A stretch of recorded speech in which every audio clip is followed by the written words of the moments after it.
Good morning. Good morning. How's my headphone? I don't know if my headphones are working very well. We'll find out when Felice gets here. Good morning, everybody. Uh, it, there seems to be some rage in the atmosphere this morning. So I might be rage farming a little bit.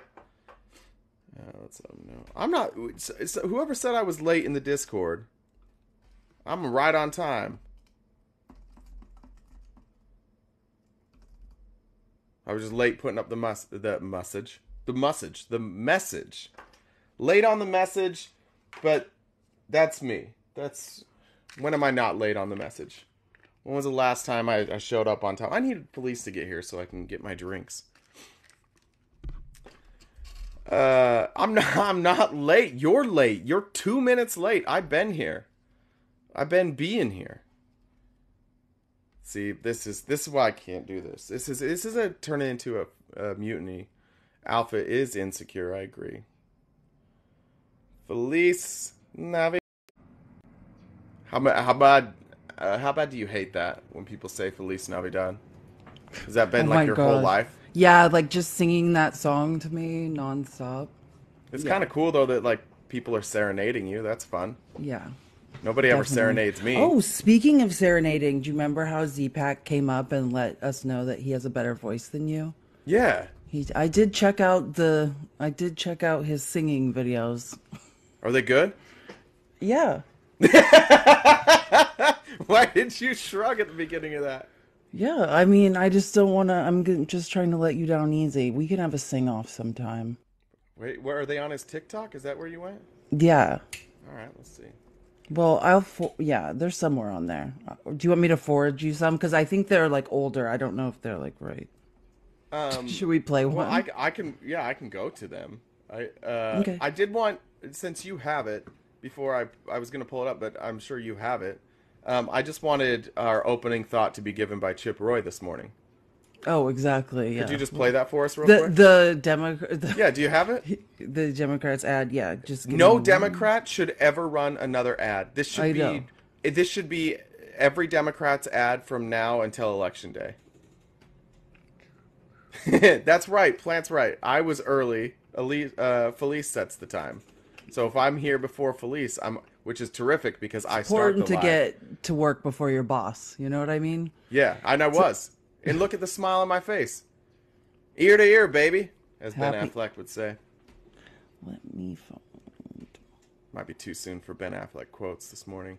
Ben Affleck. Were you in the Discord? No, what happened? Well, they're talking about Islamophobia, and so obviously Ben Affleck. Well, they're talking about Sam Harris. Then it went to Islamophobia, so of course then Ben Affleck's involved in that.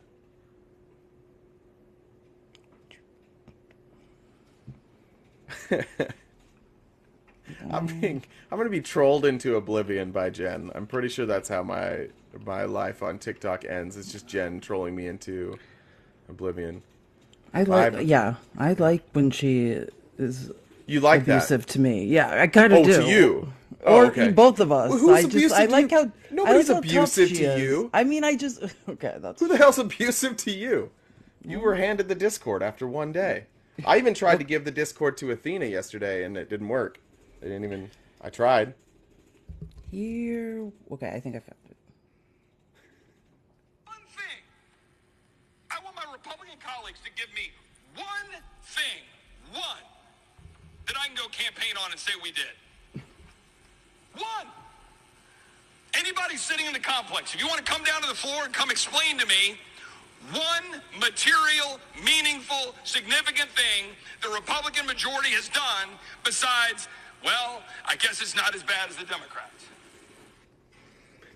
Has he been watching our TikTok? Has he been I know. watching that? We've been shouting that forever. Chip Roy. Shout out Chip Roy if you're listening. If he's in That is here. the best Democratic ad for the next election. That needs to be everyone's ad. Yeah, run that forever.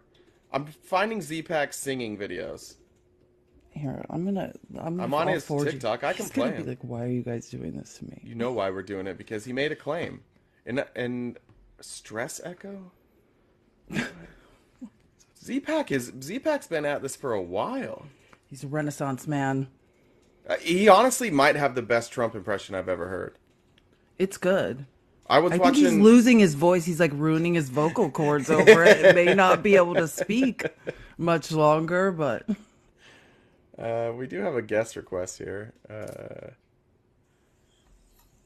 Welcome. Yeah, bro. Alpha males are the weakest, bro. You see that dude, that governor trying to fight someone, bro? Yeah, with a Congress or senator. Yeah, senator, bro. That shit was whack, bro. So I appreciate what you guys are doing, bro. Thanks, man. Appreciate it. That honestly was so funny. I watched that so many times. I think it's beautiful. I like that he challenged him too.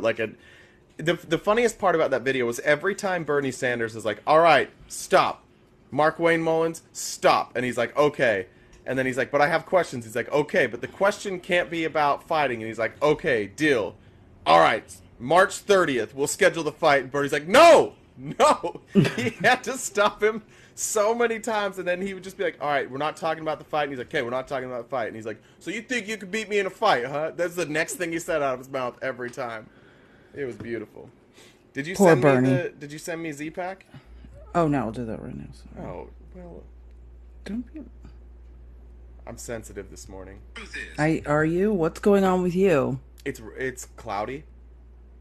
I don't like that. Makes perfect sense. It feels, doesn't it always feel off in Arizona when it's cloudy? Look at you. You got low energy today too. We'll blame it on the Low clouds. energy. No, I actually You overworked. I over caffeinated myself, so I'm actually kind of nauseous. Okay. I'm about to over caffeinate myself. I put my coffee in the freezer. That's the best way to drink coffee. Hell yeah, testosterone. Hey, look, I agree. Hell yeah, testosterone. I love testosterone. I think it's terrific. It makes me feel a lot of good things. I don't know where Z-Pack is. Is he in here? I don't know. I think he might be. Oh yeah, he said thanks for watching my singing. That's what we're trying to pull up right now, Z-Pack.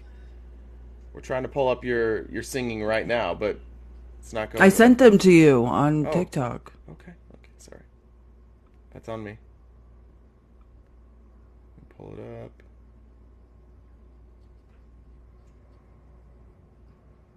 Oh, you sent a lot. Do you have a favorite? No, I just sent two. Oh, never mind. That's Those what were he's- you had sent me other videos yesterday when Yeah. you tagged me. That's what it was. Let's see. I knew Drake was him when I heard this. Too many times I've been wrong. I guess being right takes too long. I'm done waiting. There's nothing left to do. But give all I have to you. Why does Z-Pack still sound like Donald Trump singing Drake in that video? It sounds like Donald Don't be Trump is jealous. singing Don't Drake. be jealous because someone has a better voice than you. Well, I think we'll do a sing-off one of these times. Dear God. Yeah, I think that's the only answer to this. Do you want in on this? Do He's you want to be laughing. part of the sing-off? Oh, it's a game time decision for me. I think this is really about you're the one that wants to defend your title. I can't come up now. This is the problem, is that people know I have Whisper an says he ego. wants to be involved in the sing-off. Who's Whisper? Jake. Oh, Dollar Tree RTP. I remember. Yeah. Yeah, we'll think about it. We'll pray about it. That's what I do. Do you have some stories this morning that you wanted to discuss? Well, yeah, so, I mean, I have a lot of things on my mind. Like I said, bear with me, my brain is a little nauseous. But here's what I have got for you. I mean, what I think is important is, so the Ethics Committee in Congress just released their little report today on George Santos. And it turns out he's clean. Yeah, it turns out he has done nothing wrong. Perfect. I didn't read that. I didn't read this yet. Well, I mean, it's what it is, you know. He stole from his campaign. Oh, there's Snuggles. Do you want to talk to Snuggles? Did you see No. my text message? You Did you sent see me my one? text I sent you? Yes, Snuggles, stitch me. No, just this is something specific. I I text you. Snuggles stitched me this morning, and I think we could have a productive conversation. You want to just talk to him? about?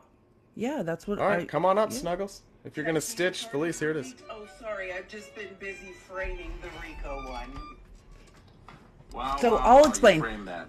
What about the co-defendants video leaks? That's important in the news now. That's the biggest thing in the news. If you guys think that we buy the bullshit that comes out of that prosecutor's mouth, we buy all this fucking narrative storytelling that. Wait, Snuggles. He says That he's wasn't suspended. out of the prosecutor's mouth. That was out of the witness's mouth. That wasn't the prosecutor speaking there, Snuggles. Well, this is all very confusing. That's why I wanted to talk to Snuggles about it. Because, like, what my TikTok that was stitched is from a long time ago. It's from right before the Georgia indictment came down. Do you remember the day that the indictments came out? And He was there was deep that diving. leak of the court of the charges of the charging docs. Yeah. Yeah, so that's, and it had the RICO charge on there. That's what my stitch was about, but that was that's the video, which is a long time ago. And then he's talking about, I believe, the proffer videos that were leaked. Yeah. But they were leaked by a Republican defendant's lawyer. But also, when he said, that was the weird thing, is like, what about these videos? I don't believe a word coming out of the prosecutor's mouth. But is he saying that the videos, like the videos that's what I'm clearly confused show about. that Trump knew what was going on? The prosecutor actually wanted the gag order. The prosecutor didn't want these videos out. The prosecutor does not want those videos out. It So was what a defendant's lawyer that leaked them. That's why I wasn't sure if he knew that or was confused about it. Yeah, Fonnie Willis does not want those videos out. I gotta say, there's a template. I That's don't out. buy that the leaks were from the defendant. Well, it wasn't the defendant. It was the lawyer who is on video saying that it was him. Because what happened was... Guess what? If it was him, there will be proof. This is what happened. So Harrison Floyd, who's the African American defendant, who's kind of his involvement was played Indiana Jones, kind of following around Shay Moss and her mother and sort of tormenting them. Well, they accused Harrison Floyd's lawyer of doing it, and he was emphatically denying it. And then Missy Hampton's lawyer was like, well, hey, just so I can sleep at night and I can be honest, it was me. Here, I have. Is that why? Because he was just like, I don't want anyone. I have the video. Hold on. I lost my straw. You know me. I love a video. You Okay, do hold love on. a video. I lost my straw. This is. Oh, I have metal straws. We will adhere to any court order that the court does, and will do so with diligence. But Judge, in being transparent with the court, and to make sure that nobody else gets blamed for what happened, and so that I can go to sleep well tonight, Judge, I did release those videos to one outlet. And in all candor of the court, I need the court to know that. We will adhere. And there you have it, Snuggles. Shoot, I muted my mic, but he doesn't believe Fonnie Willis. I do want to talk about... I would like to talk to Snuggles about this. The lack of creativity of three people. Specifically, Snuggles, Jeffrey, and Lil White Privilege. They don't have any... All they do is they clip 5 seconds. Who's Lil White Privilege? Oh, you know Lil White Privilege. I do. Are you nicknaming someone, or I don't? That's the username. Oh, I don't. Lil I don't White know who Privilege. It is. Yeah, I made a video about him the other day. Thanks for watching my videos, Felice. I appreciate that. Yeah, That's terrific.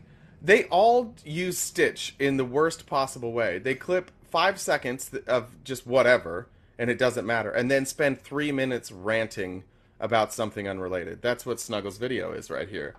This has nothing to do with anything he rants about for...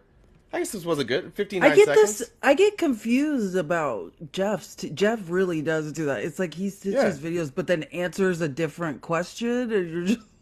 Yeah, it's usually Wait, what? just like, it'll usually be like, oh, RTP, liberals are so stupid. I'm the best debater in the world. Nobody can beat me in a debate. Liberals are, and it's just like, all right, dude, like, you could have just made that without the stitch. You could have just tagged me. It would save you some time, but yeah, they're really uncreative. I need to grab a straw real quick for my coffee. Now that he's gone. Oh, wait, we can still see him. I feel like he's doing this on purpose. Jeff tries to sound like Z-Pack. Is that true? Someone How's say that cake? people are saying cake. Well, I was gonna say, did you do that on purpose? Cake. How'd we do on the cakewalk? Hi, Fax. Oh, hey, Fax. Headphones are all screwed up. You know what? I switched to earbuds for my headphones. I have a dent on the top of my head from wearing the over-the-head earphones No, for you so long. don't. No, I do. It's hard. You couldn't really see it, but like, it took a while to come back up. It would be like an indentation at the end of the day, and Yeah. my hair had grown out, and I was like, I didn't want to go get a haircut, so I just buzzed it all off, and then I was like, oh my god, so I had to switch to these headphones. Why don't you believe me on that? Why is knee-jerk reaction to just be like, no, That you have a dent in your skull. the due next to time headphone I wearing? wear the headphones, I will send you an after picture, and you'll see there's like an indent, because the top of your skull isn't like, push on the top of your skull. When did real you quick. get a haircut? I did it myself like 2 days ago. Oh, so you did it to copy Jeff? ASAP? Is that what you were doing? That's exactly what I was doing. That's exactly what it was. Is that why you still have a hat on? Is that why you been wearing a hat? I always wear a hat. Hey, Dusty Skates. Hello again. Hello. Hey, you. Hey. You guys have such a hard time getting like polar opposites on here. Yeah, I think they're scared of you guys. could be. It could be. I don't know. Although I do gotta call you out on something, Jay. Hell yeah. Do All it. right. So your topic up there, Uh-huh. I watch a lot of your videos and like your behavior is a lot like alpha male, dude. It really is.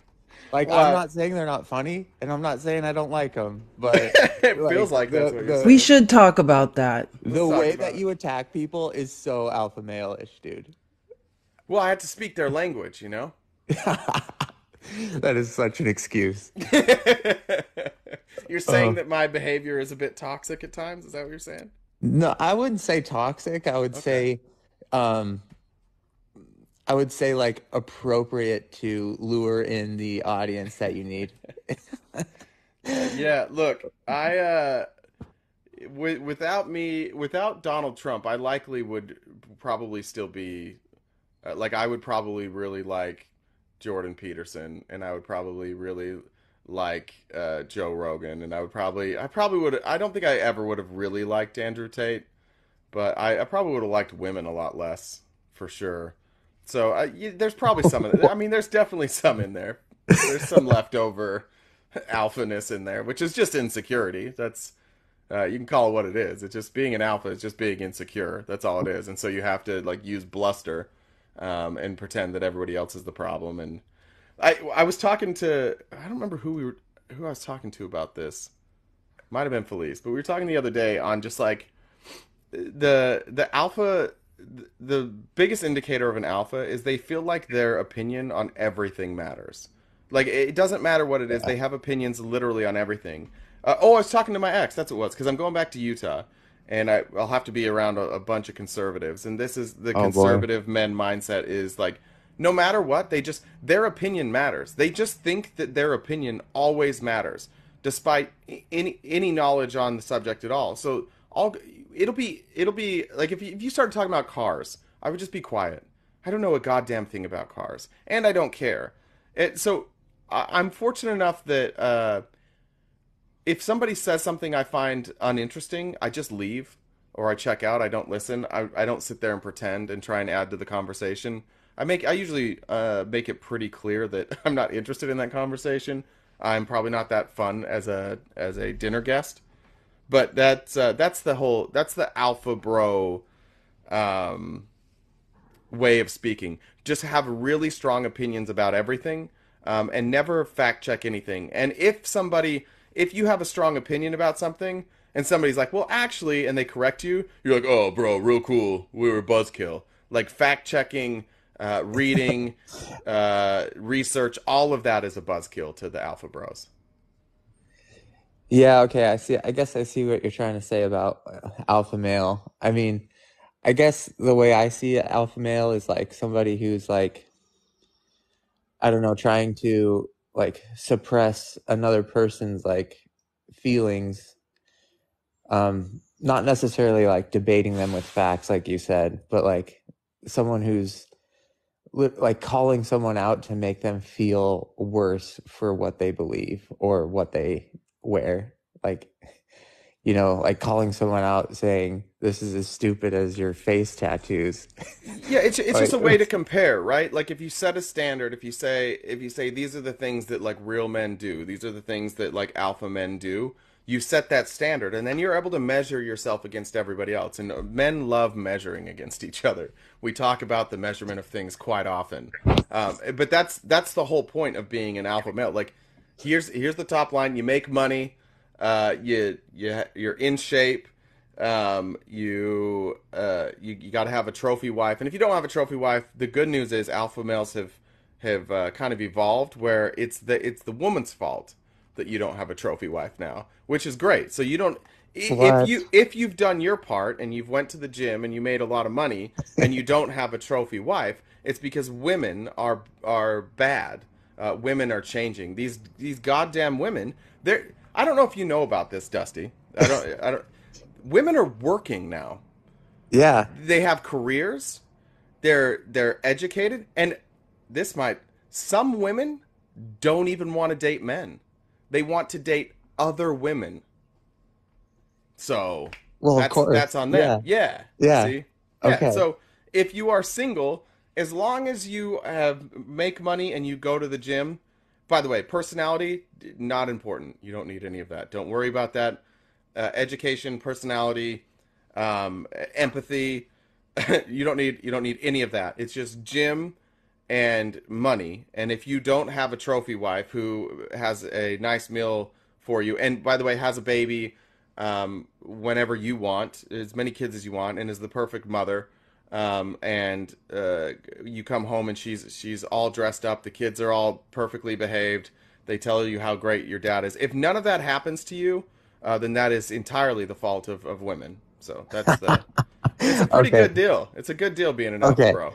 Yeah. So alpha males are basically just people that are so self-absorbed that, and from their accomplishments, they deserve everything that the Well, world has to offer for them, right?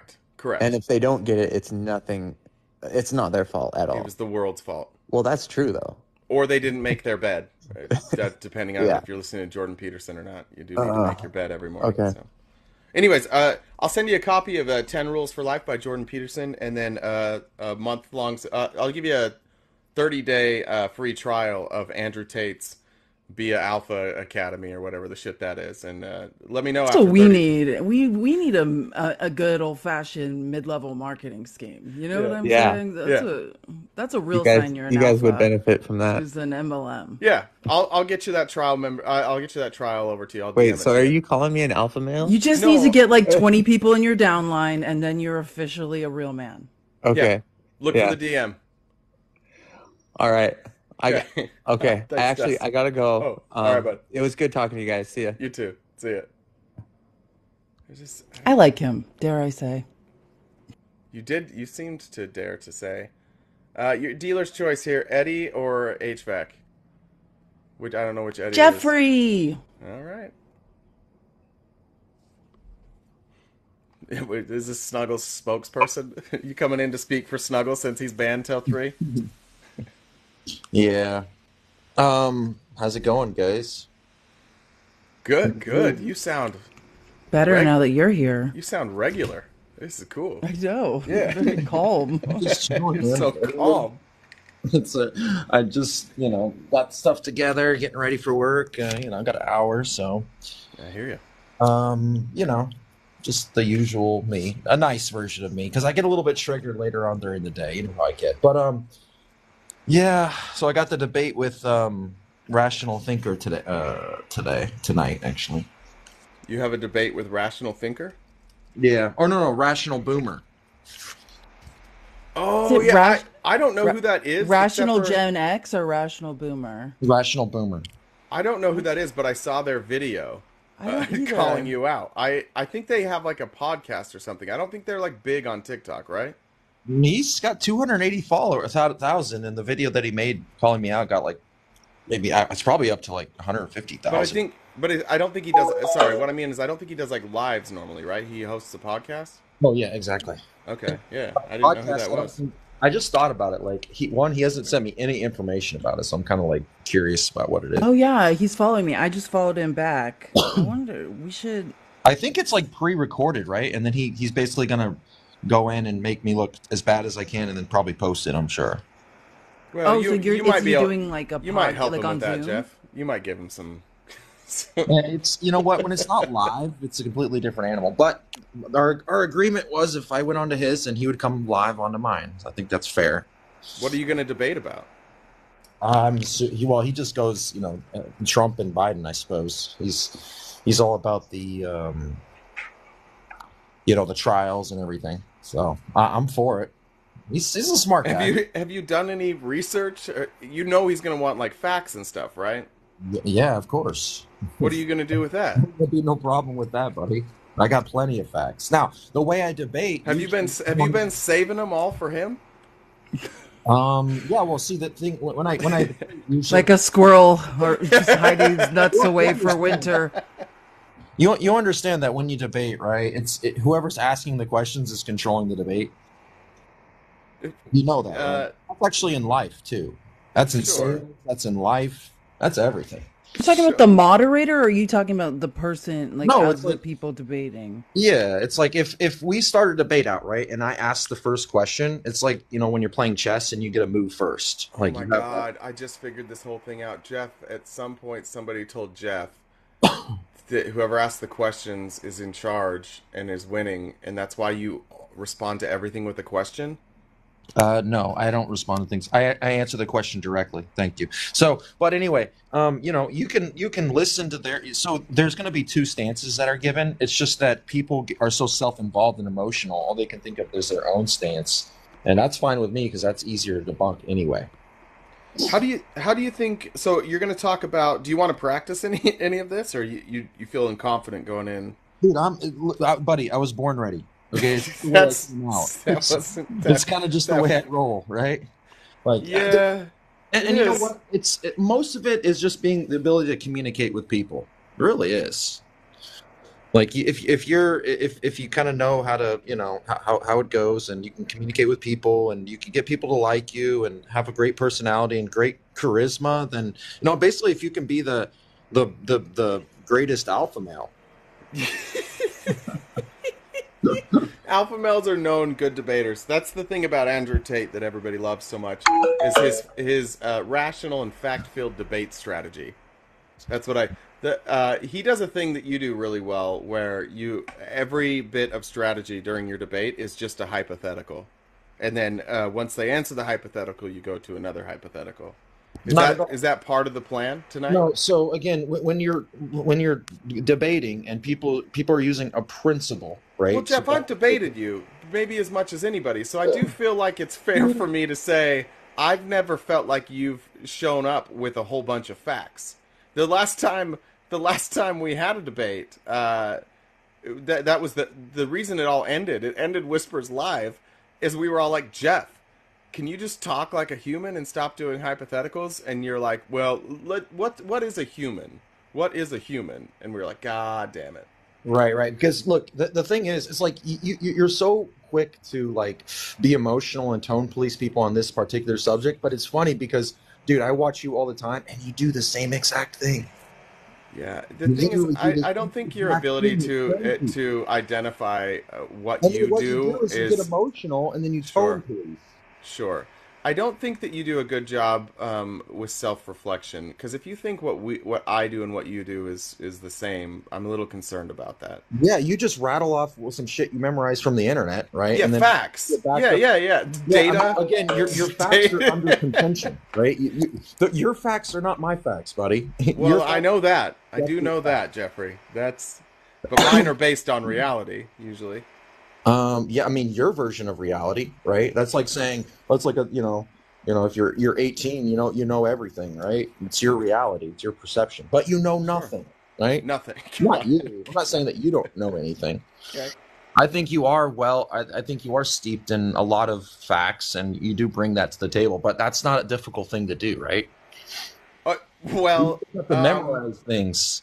Yeah, you have to do a lot of research. Yeah, what's so difficult about that?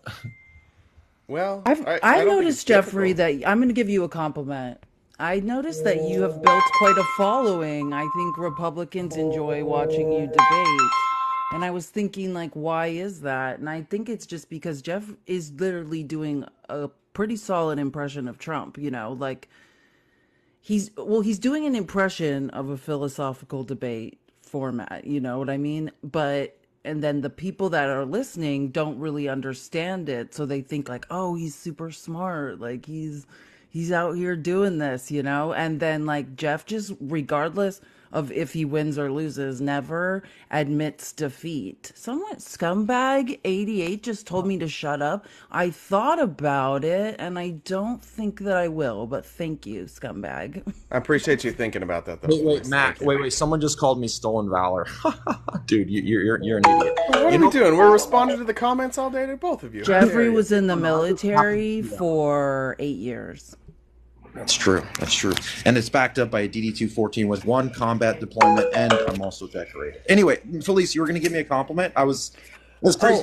No, I was just saying you've built quite a following in your lives. I told you, I think on Sunday. Oh, you have a lot of people coming to your lives to watch you debate. And I think that's because you do a really good impression of Trump. Like, it doesn't matter what actually happens during the debate. It's like a foregone conclusion. Like, regardless, you're just like, I won. No, so you know how I structure my debate? I've watched Parker since I got on this app, and I think that he's a great debater. Are you saying that he's not? Do you think he's not? No, I think that, he's a philosophy major. I think he uses philosophical debate format. And I know, I could tell, I know when you started watching Parker's debates, I could tell the difference. Now, are you using the same format, or are you doing an impression of the same format? That's the question. It's not even that Parker, came up with this. This is just. No, it's philosophical debate format. I don't think that Parker came up with it. It's just when someone puts forth a principle and they're trying to prove a point, it's just universal that you can poke holes in it using their logic and their essentially their principle, and you just reduce it to another principle that doesn't make sense, and that's probably the easiest way to like refute somebody's point. But Jeff, you might be right about that, and it's Felice and I both hate philosophical debate, and I think that's why. When you're like, I do what you do, I don't do what you do. I actually want to talk about topics. I actually want to talk about like what happened. I actually want to talk about data points. And for some people, they like that type of philosophical debate. I fucking hate it. Felice hates it because, and Felice mentioned this the other day, like it alienates people. It makes it so people are listening to hear who wins or who can stump the other person, rather than feeling like they're in on the conversation, that like they understand what's going on, the flow of the conversation, the flow of the actual debate. That's why I hate it. That's why you don't see me like, I'm not going to ask people to define every word they say. Yeah, so no, I agree. So do you see now why I think like maybe you don't debate? I don't think I debate at all like Parker. I think I debate very differently than Parker. I think Jeff, you're a competitive guy, like, which you've never denied, right? You're in it to win. Like, you think of debates to win. I want to have conversations that are understood by everyone listening. I want as many people to be able to come to the lives and to say, oh, these issues matter to me, like I'm dealing with this in my everyday life, and to also be able to follow the conversation. I just think philosophical debate, getting involved in when you start debating the definitions of words or the usage, it becomes less about trying to make a difference or to educate and more just about winning. And that's, I think, for me, the biggest issue. Yeah. Well, I mean, exactly. And I've been like, that's why I try to just like have a conversation, and I still think about the principle, but I don't like go down the hypotheticals or this. I mean, I can if I'm really trying to like, if someone's really like wanting to like win or lose or whatever. But I agree. It's better just to have like a conversation or go back and forth. But I will say when I first debated RTP, when we first started debating, it was very much like just question for question, like try to like get like try to get you like in a gotcha moment sort of deal. Like and RTP is good at that too. Like you ask good questions, and you're able also to control your live in a way that is going to make you seem more right. But right now you're being really nice. Yeah, 1v1. We're both being really nice. Yeah, Jeff. What I do is I do 1v1. That's like if it's a one-on-one discussion, and now I have Felice here too, and we take turns. But that's what a discussion is. A panel is not. I hate my ADHD kills me with panels. I can't do it because nobody ever gets anywhere. The cool thing about panels is they can go on for 20 hours and nobody says a word. What I like about 1v1 is you're forced to defend positions. You're forced to bring out facts. You're forced to have an actual discussion on the outcomes of what you're talking about. That's why I do it this way. And I've always done that, Jeff. I've never been a panel hoster. Since the day I started, I did 1v1. Yeah. No. I mean, but I'm just saying, you have a tendency to get, when you get going, you kind of do the same thing that I do when I'm going live, right? And if someone's like really pushing against, they have a lot of like pushback and they're kind of like aggressive. You start to ask the questions. You start to run them down like a line of questioning and stuff like that. Where it's going to make them feel like they're getting backed into a corner. And then it looks like you're the. I think that's why we work well together. Like we have, very complementary styles. Yeah. Like we're both not backing people into corners. Good conversations now, that's for sure. Hang on one second.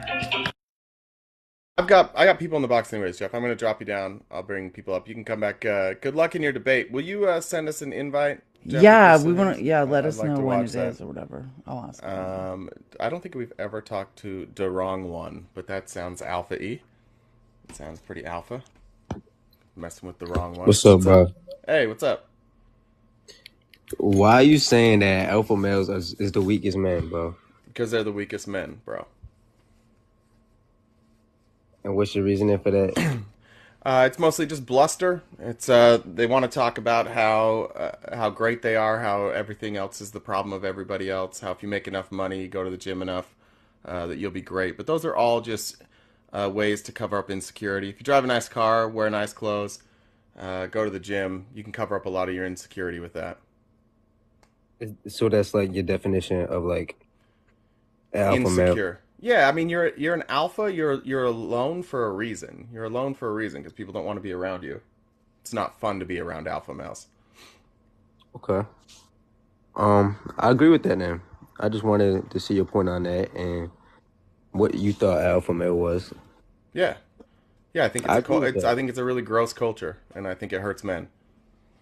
I agree. I think men try to be harder than they actually is, and that we should be more emotional and just stop trying to show off, like paint a picture for other people. Yeah. This went very differently than I expected. I'm pleasantly surprised. Yeah, I agree with you. What you meant, bro. I watch your videos and your lives all the time. I appreciate that. I very much misjudged you by your screen name, and I apologize. Thank you, bro. I just want to come up here and see what's up. I appreciate you, bro. All right, bro. We'll see you. Have a good day. Oh shoot! I just changed the format on accident. How did I do that? Just stay like this. Well, what happens? There's like this weird little, this like when the third guest leaves and your box goes back to the normal size. Well, we're getting closer. There we go. When your box goes like from here to here, then the button I go to push, I hit the wrong one. Doesn't matter. Doesn't matter at all. Eddie was waiting. By the way, just looking for opposition in the box. right now. Hey What's up, guys, Eddie? Hey, how's it going? good. How are you? Great, man. HVAC. Oh my God, they definitely need a third person in that debate, and there should be a rule that if you talk out of turn, the third person should be controlling the mics, and if they talk out of turn, they automatically lose. Because he is the most interrupting person I've ever seen. Well, I don't want to shit on HVAC while he's not up here to defend himself. If that's Yeah. fair. Well, Yeah. I owned him on one live. I asked him about the Ukraine war and if Trump could end it in one day if he got elected. And Jeff immediately said, yes, he could stop it in one day. And then I asked him, I said, well, why in the hell didn't he stop the Afghanistan war January 21st, 2017? I'm like, because he didn't want come on, to. Jeff. Because he didn't want to. Yeah, exactly. Because he couldn't do it anyway. Yeah. Fuck.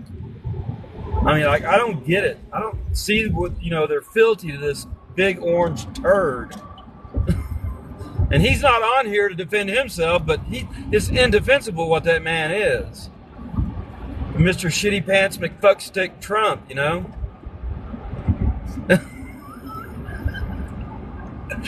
It's unbelievable.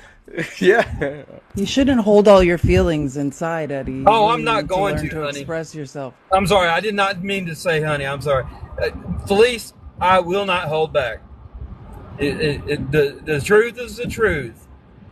That we need to get rid of Trump. We need to dump Trump. We need to stop talking about Trump. Trump needs to go away. And it's just like I told Rainey. She says she wants to give him $200 million to leave America. I said, I don't want to give him one damn dime. Just let him leave. Make him go to Russia, where he's got all this, where he simps off of these oligarchs and stuff, where he gets his money loans from. He's up to his debt and eyeballs to the Russian mob. Oh, he's gonna be in trouble. What now Jen, about the Russian? That was Jen. Jen, sorry. Listen, I just need you guys to know. Jen runs the box, and Jen. It's not us. Jen wants drama, so if you get dropped from the box, it's probably because you're not bringing the drama. So I apologize, Eddie, but that's part of who we are now. All right, Jen, box is yours. Run shit. It's all you. Sorry, Eddie. Jen does not play. Eddie, if it helps at all, Jen dropped me out of the box like 5 times yesterday. So you're in good company. Happens to me too. Is she not going to control the box now? Let's go blue. Are you opposition? Let's bring up this idiot for a second. What do you want? Oh, I brought up let's go blue. Whisper, you're muted now for a second. How's it going today? Good. How are you? I'm good. So I just had my own little twist on my perspective of the Trump versus Biden and the supporters on both sides. And I like history. So I always look back in history and I want to see what happens before, because as we evolve and we progress into the future, historically, these things happen over and over and over and over and over again, right? So I look at this as like with Julius Caesar, right? So he comes up to the table and he's this great warrior and he does all this warmongering supposedly for the people, and he comes back and he helps Rome. But the thing about it is he's doing it for himself. He's not doing it for the people, right? And so he gets all the way to the top. And what happens? He becomes a dictator. And the people within the Senate realize that he's a dictator. So guess what happens? Brutus turns against him, and we all know what happens, right? And I believe, regardless of the outcome in 2024, not to say that that's going to happen per se, but in a legal sense, regardless, he's going to take a fall. It doesn't matter if he wins or not. And that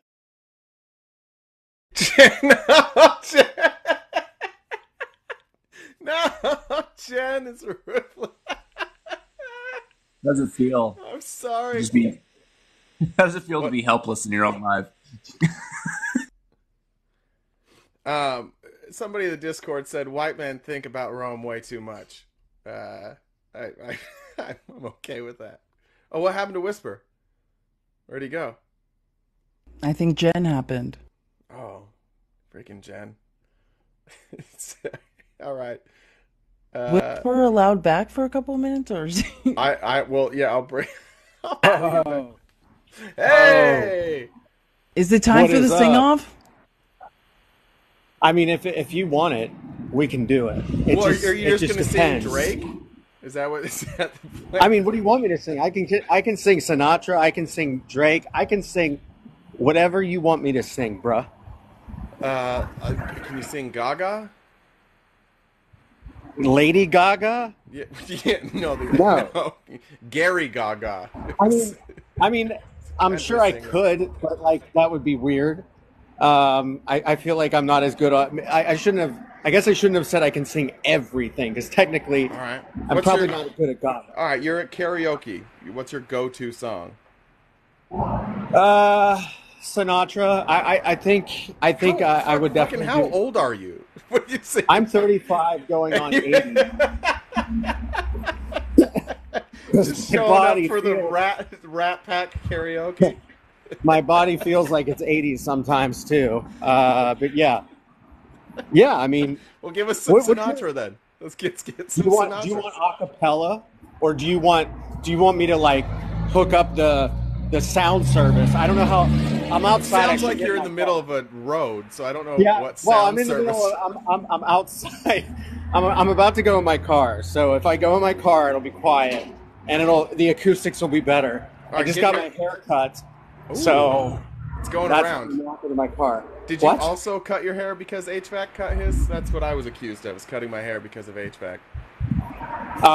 No, I cut my hair because it hadn't been cut in a while, and I looked like a homeless person. right. I know I have background noise. Just All right. give me a sec. No, I'm about to be in my car. Just make sure all those kids get across the crosswalk safely. Just make sure of that first before you get back in your All car. right, I'm here. I'm way better. All right. So if you want the music, I'll do the music. But if you don't want the music, I won't do the music. It's up to you. What do you want? I'm going to let Felice make this decision. Music. All right. Let me grab this. Which Sinatra song are you going to sing? Oh shit. Sorry. What radio station are you listening to? Is that a barbershop quartet?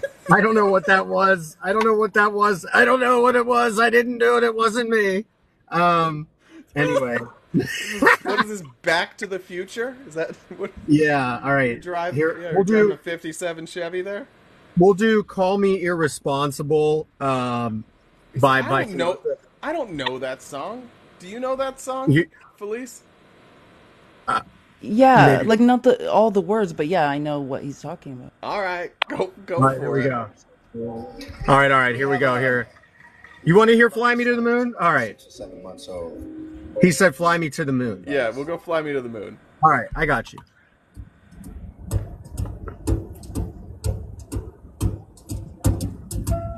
Fly me to the moon, let me play among the stars. Let me see what spring is like on Jupiter and Mars. In other words, hold my hand. In other words, baby, kiss me. Fill my heart with song and let me sing forevermore. You are all I long for, all I worship and adore. In other words, please be true. In other words, I love you. Here we take it back, baby. Hey! Ho!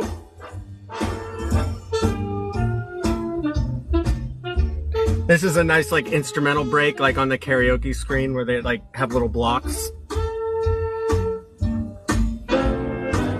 I'm being told that the composer of this song wrote it for his gay lover.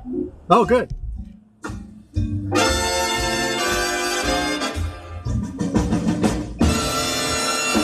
Fill my heart with song and let me sing forevermore. You are all I long for, all I worship and adore. In other words, hey, please be true.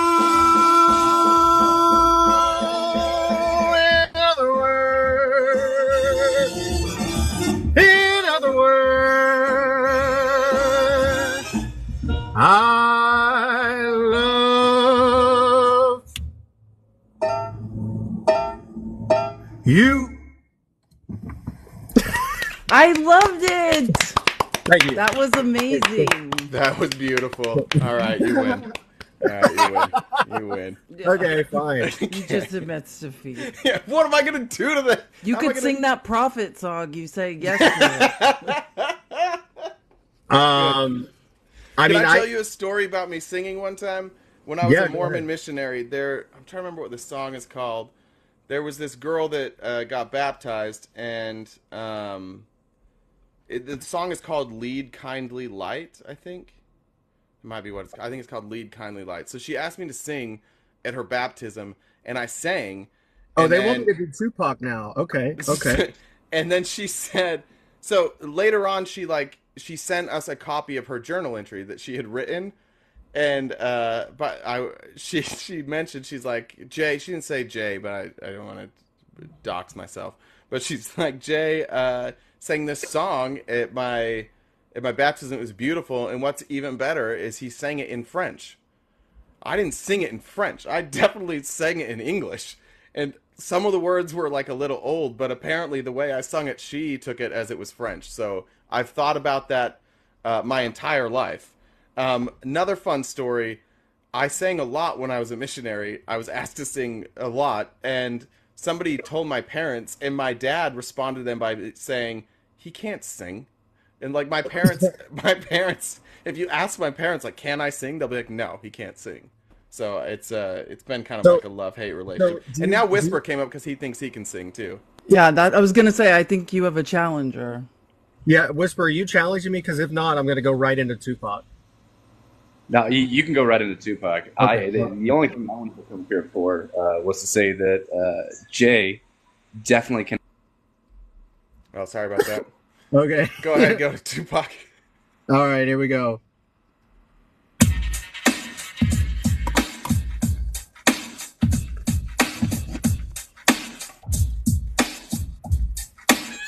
It's just me against the world. I'll put on my camera. Nothing to lose. It's just me against the world, baby. I got nothing to lose. It's just me against the world.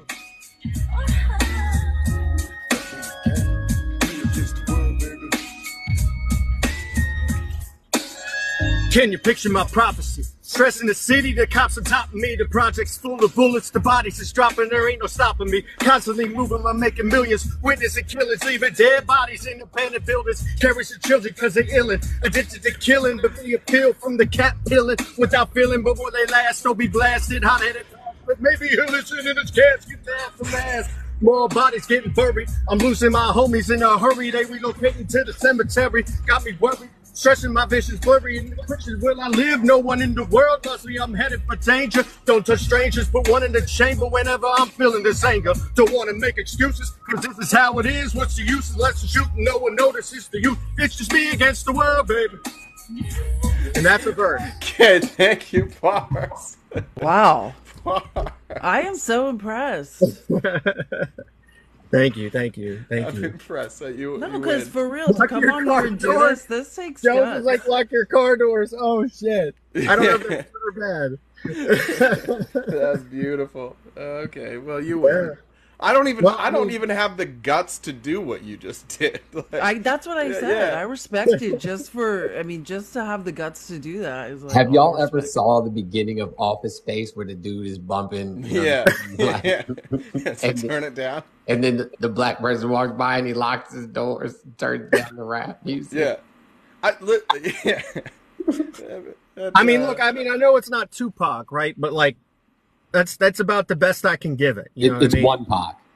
It's one Wait, Pac. So are you Z-Pac? Has it been Z-Pac this whole time? It wasn't Z-Pac? Well, the whole reason I started Oh on my TikTok god.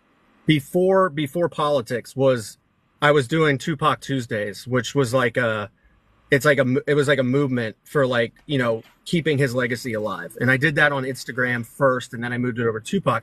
I actually connected with a lot of people who were in the Outlaws with Tupac, Edie Amin being one of them, Young Noble being another.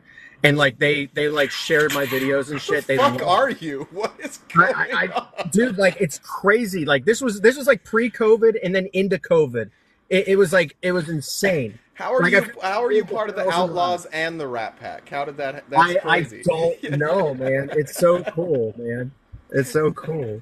Like I'm so honored to like even talk to those people and like the Natasha Walker and Nancy Fletcher. These were people that were like in death row. They were brought in to sing right on those tracks. They also like saw my videos and were like, "Oh damn, you know, look at this kid just crushing it, you know, and keeping Pac alive." So I mean, I try. Did you see what Dog said to start your own group called the In-Laws? The In-Laws? I mean, yes, I said Idi Amin because Idi Amin like is one of the outlaws. Like it's not spelled like the dictator. It's spelled differently, but yeah, Idi Amin is like one of the only surviving outlaws left. So it was pretty cool. Right. You know for certain that we definitely needed a white guy to keep Pac's legacy alive, for sure. Oh, no, I mean, look, by no means, that's not what I mean, right? I'm just saying, like, I'm trying to... Bro, I'm just giving you a hard time. To show the impact, right? I'm just giving you a hard time, man. I'm just giving you a hard time. I got you. Giving you a hard time. Someone in the comments said you deserve a prize for doing this. What would you like as your prize, Z-Pac? A prize? Eminem poster. Like you can have a kiss from Jay. Oh, that would be so romantic. That would be amazing. I mean, I don't really need a ride. Oh, well, actually, yes, Z-Pac can be a antibiotic. That is correct. It is. That's what I thought. That's what I thought too. That's I thought what it was. I thought your name was. Yeah. Well, because I don't want to dox myself, but my name begins with my last name begins with a Z, so that's why it's Z-Pac instead of Tupac. Zamboni? What's that? Zamboni? No. Zoo. But we're doing so well. Look at you. You're looking great. RTP. They call him RTPP. Okay. RTP. And Felice was wondering. This lady walked by. She looked at me like I was crazy. It's insane. How long did you work on that? Full disclosure, like I've tried to do a Trump impersonation. Like I think Shane Gillis did a good job of explaining how to do it, but you've obviously put a lot of time into that. I've also put a lot of throat soreness into it as well. That's what Felice was saying. She said she thinks it might be ruining your voice. It is. It absolutely is. No, this is horrible. Like, honestly, like, I wish that I had, like, some other claim to fame on this freaking app because, like, honestly, my throat is so sore from doing it. I don't know how they do this. Because, like, but, like, I used to do it differently. I guess it's because I changed it because his voice changed. I don't know. Because before it was like, we're doing well, look at us, we're looking good, I'm doing well. But, like, now it's like this deep, well, look at me, we're doing so well. Like, what the, actual F is wrong? Are you with good at other impersonations? Like, can you impersonate if you practice? That's the crazy thing. Like, I've tried so hard to do other impersonations, but, like, I'm just not good. Like, the only thing that I ever tried or attempted to do was, like a Obama, but it's just the only thing I can do with Obama is like Michelle and I, but like that's it. Like I can't even do it. Like I tried. I mean, I need to like work. If anybody has any advice on how to like get better at more imitations, I would love that one. I've heard practice. That's what I've heard. That's true, right? But I don't know. I don't do any good imitations. I mean, when it comes to Me singing, neither. My 5-year-old is convinced she does a Marge Simpson impression. Marge Simpson, of all people. And she's convinced she sounds just like her. So I guess in her head, you know what I'm saying, she sounds like Marge Simpson. And she said when she grows up, that's what she's going to do. She's going to be a voice actor for cartoons. No, absolutely. No, I think I'm better at imitating voices when singing. For some reason, I'm better at like imitating a voice. Like if there's like Stone Temple Pilots, for instance, I will sing Scott Weiland and I will sound just like him. Like I can tell you that right now. That's another one that I can imitate pretty well. But you're right. It comes down to practice because I did a lot of singing growing up. So I guess maybe because I practiced that, I got better at it. But voice, like non-singing, there's no way. I just don't have a larger repertoire or whatever you want to call it. But Jaden, I see them in that name dropping in the comments. Yes, Jaden is very good at voices. He is very good at it. Oh yeah, he's a voice actor, right? What is STP? Why are people saying what did I miss? Stone Temple Pilots. Oh, okay. There Which we go. I will do. My break is almost over, but I can give you one more if you want. But if you don't, it's fine. I don't need to. What about? Hit us with the Stone Temple Pilots. Yeah, go ahead. You want to hear it? All right. Let me turn the car back on. Can you do Crash Test Dummies, by the way? Crash Test Dummies? Yeah. No, I don't know. I don't know what that is. What is that? You'll be able to do it. Listen to it later. You'll get it. I got you. I'll perfect it for you. So I'll give you some Stone Temple Pilots here. I know people want Interstate Love Song, but I'll do Plush. Okay.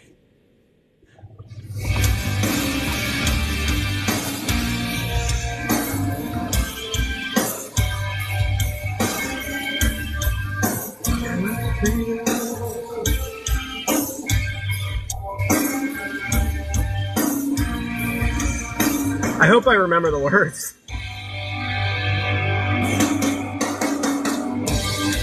And I feel the time's a wasted gone. So where you going tomorrow? And I see that these are lives that come. But would you even care? And I feel it. Not as good at this one, I guess. And I feel it. But where you going for tomorrow? Where you going with the mask you found?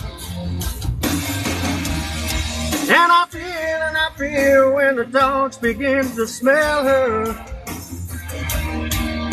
Where's the smelling low?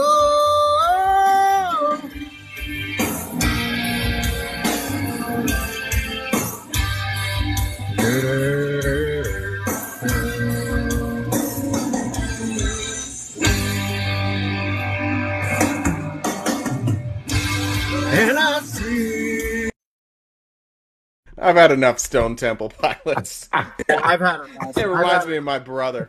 I feel like I didn't know that one as good as like Sinatra and Tupac. Well, so nobody, but it did fit. I didn't want to take it down. I didn't want to end on a bad note.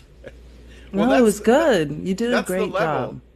Lane Staley? Oh my God. Lane Today I can we're doing sing and a play the guitar karaoke just battle. like That's Prince. what we're doing all day today. Anybody's welcome if they have good karaoke. You heard me, RTP? What'd you say? I said I can sing and play the guitar just like Prince, so I got that going for me. Well, that's amazing, and you're doing very well. I'm and we're lying very like shit. excited. I'm We're very excited for you. Don't talk about it, be about it, Mr. Jones. Let's I can't do any of that. I'm lying. Oh, okay. Damn it! I was anybody else is welcome to come up and do karaoke. I guess that's what we're doing today. We're making fun of alphas and we're doing karaoke. Did you see me teaching class this morning? I didn't. I had a weird morning, to be honest. I had a weird morning. It took me I kept getting distracted. I made a TikTok and it took like an hour and a half, and it's one that should have God, I taken hate 5 those minutes. days. Yeah. Yeah. Wait, we are Penn State. Is that what you're referencing, Kimberly? If so, yes. Amen. Sorry, didn't mean to interrupt. Go ahead. That was my bad. You're not a real beta if you don't sing as karaoke. I don't have any speakers. I can't sing karaoke. I don't have a sound system. I don't own a speaker, I don't think. Sorry. Happened this morning, Mr. Jones, in your life? Like, I didn't catch it. Oh, I was teaching at the Great American Teach-In. I asked them what they wanted me to teach. They asked me if I could come in and teach at the Great American Teach-In, and I said, "What do you want me to teach?" I was like, "I can teach a class on intersectionality for 4th and 5th graders," and they were like, Love intersectionality. So that's what I teach, intersectionality. But Kimberly Crenshaw. yeah, Kimberly Amazing. Crenshaw. But they were like, "Nah, we can't do that." And then I said, "Okay, well, I can teach kids about, you know what I'm saying, the ups and downs of content creating." So that's what I taught. I mean, so you did that on your live? Yeah. I realize this. I'm amongst the goats, and that's fine. So you go for it. You teach us all how to be great content creators. I would never. I would put all my faith in Mr. Jones. Yeah, so I was teaching the kids, you know what I'm saying, what a content creator is, how to get started, you know, how to stay safe, how to be kind and drink your water, you know, how to be more like me. Well, I'm sorry I missed that. It was pretty good. I had a good time doing it. Yeah, I'm gonna. I indoctrinated them. I appreciate you having me up. Let me have this thing off during my lunch break. Appreciate y'all. Peace and love, Felice. Thank you for checking out my videos, like for real, because like that was dope. Like I just sent you all my singing videos that I could find. So I think I'm gonna make a music video this weekend. I think that's what I'm gonna do. I think it's the only chance I have to one up this, and it may be Jay-Z. We'll see. Okay. All right. I'll be on the lookout. All right. Keep the singing videos coming. I did really enjoy them. Have a great day at work. Yep. Have a good one, Bray. Yeah, they kept trying to get me to show the kids the picture of the old man that I show in the morning when people say they haven't drank water. But I told them that I can't show the kids that picture because it's not right. It's a bad idea. Like a real bad idea. And the kids kept saying, "Oh, what's your handle? Can we follow you?" I'm like, "Oh, not for kids. Not for kids. Not for kids." Someone said Felice is so in love. With who? They're probably talking about me. Everybody loves me. Everybody knows that. Naturally. Don't let Bavius see this. Oh my gosh. I'm cheating. I'm having... He's gonna...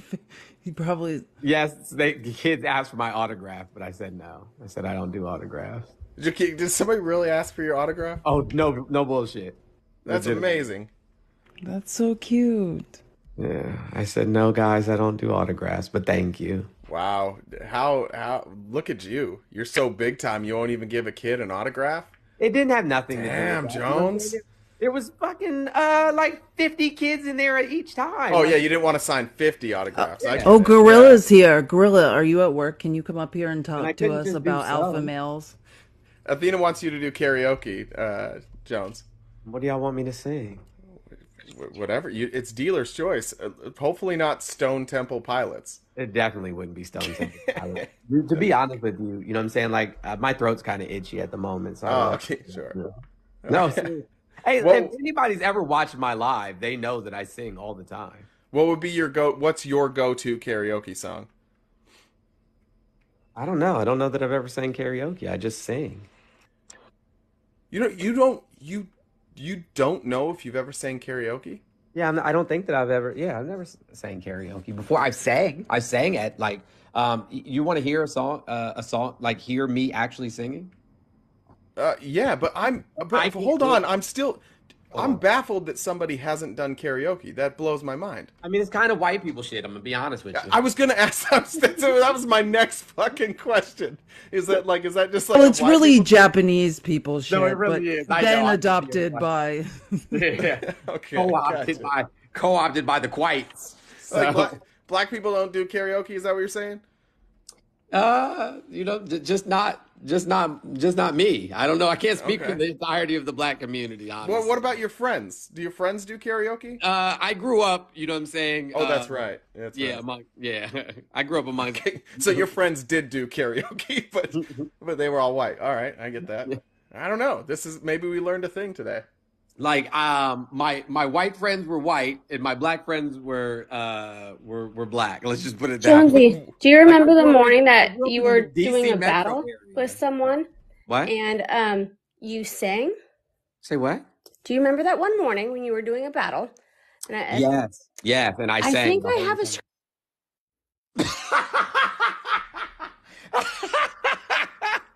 Oh shit! Did her connection drop? What happened there?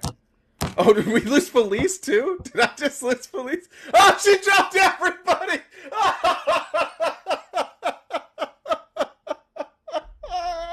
She dropped them all!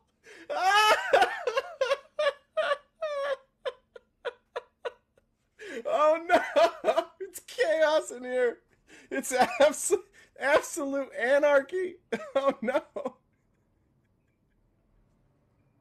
I've lost complete control. Jay's gonna hit the power button. Wait, and then somebody invited Jen back up. What's going on? Look, I'm not in control of the. Hi. I know. I was just coming to tease.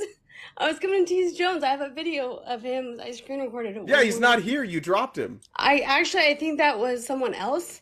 I was trying to. I was trying to, and it. It's okay. Tyrone is here too. What's going? Where did we lost Felice? We lost the co-host. I think I was trying to drop Jones because he was laughing at me. So that was all, and then it got just kind of got crazy. So at some point, all right. Listen, here's what we're gonna do. You finish with Jones, then I'm gonna drop you both, and we're gonna bring back up Felice, and we're gonna get to our programmed show. But I need you guys I was finish just coming this. to tease Jones because he says he doesn't do karaoke, but I got a screen recording one morning. Was I doing karaoke? Was I just singing? You were singing to them because they were dancing and you were singing with All like right, a let's little hear it. ukulele thingy. Let's hear it. It probably sounds terrible. Let's hear it. I have to find it. Oh, Jesus Christ. So you don't have it. I do have it, but I've got like 300 screen recordings. You know this. That is a fact. So You should have them categorized. I do. I have to just look through them. They're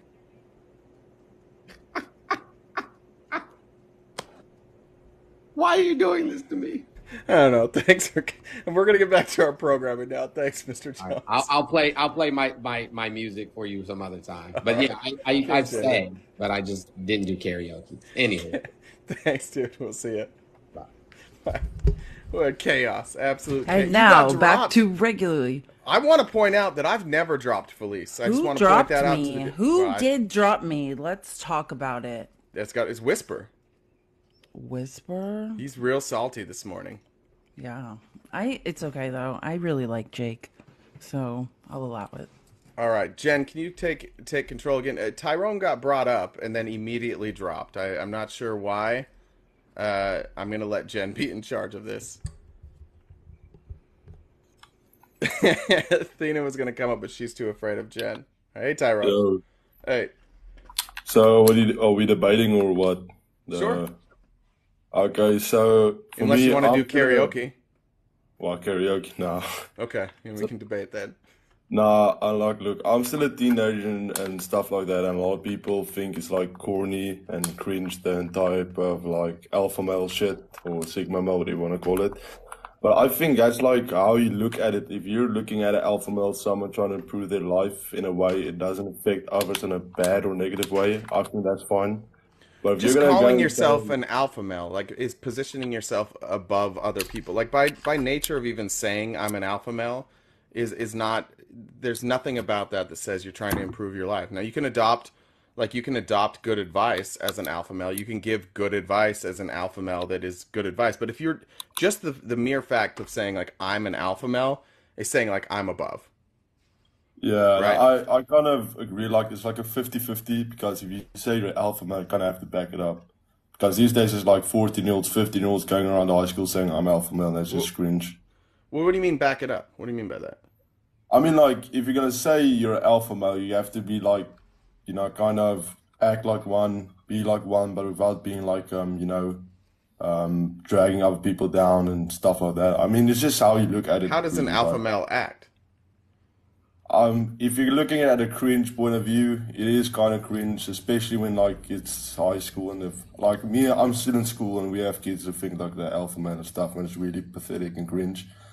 But like I a good example. Who would be like maybe a good example of an alpha male? I mean, you can just kind of see in the way how most people walk, talk, and act in general. Like, yeah, you know what I mean. It's hard to explain, but you know. Honest to God, and I don't mean this root. Like, I don't have a fucking clue what you mean by that. Yeah, like, I what do you know, mean, I'm like kind the of- way they walk? I'm fucking stupid. I don't know how to explain it.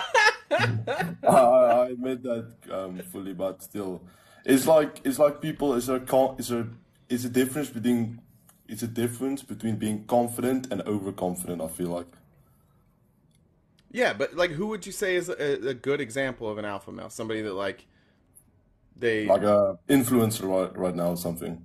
sure anybody, yeah, somebody Yeah, that we there's a would lot all of know. people, like, if you watch, who's that, like, Millionaire Ghazi or Gotti, I think it's like him, and it's like Andrew Tate, and a lot of people, I'm not saying they're wrong because they do want to try and prove your life and, make you a better man, but if you look at it in the wrong way, how they get controversial and their negative opinions on some people, then yeah, sure, it's debatable about whether you're a good or bad. But what's the It's good just- way? What's the good way to look at Andrew Tate? I feel like the good way to look at him is like he does, on some ways, give good advice about improving your mentality or your mindset and reaching your goals and whatever. But I feel like also the bad ways out there had a negative effect on the youth because nowadays there's like, Okay, but let's get a little more specific on the good things that could you give me some examples of like the good things that Andrew Tate does? I mean, I've seen videos if they were like asking going out in the public and they say, okay, name one, why don't you like Andrew Tate? And half of them don't have a reason to back it off. Or No, they but I say- asked you what are the good things? Yeah, Not I'm getting what to the it. public It's thinks, gonna, right? It's going to shrink to my point.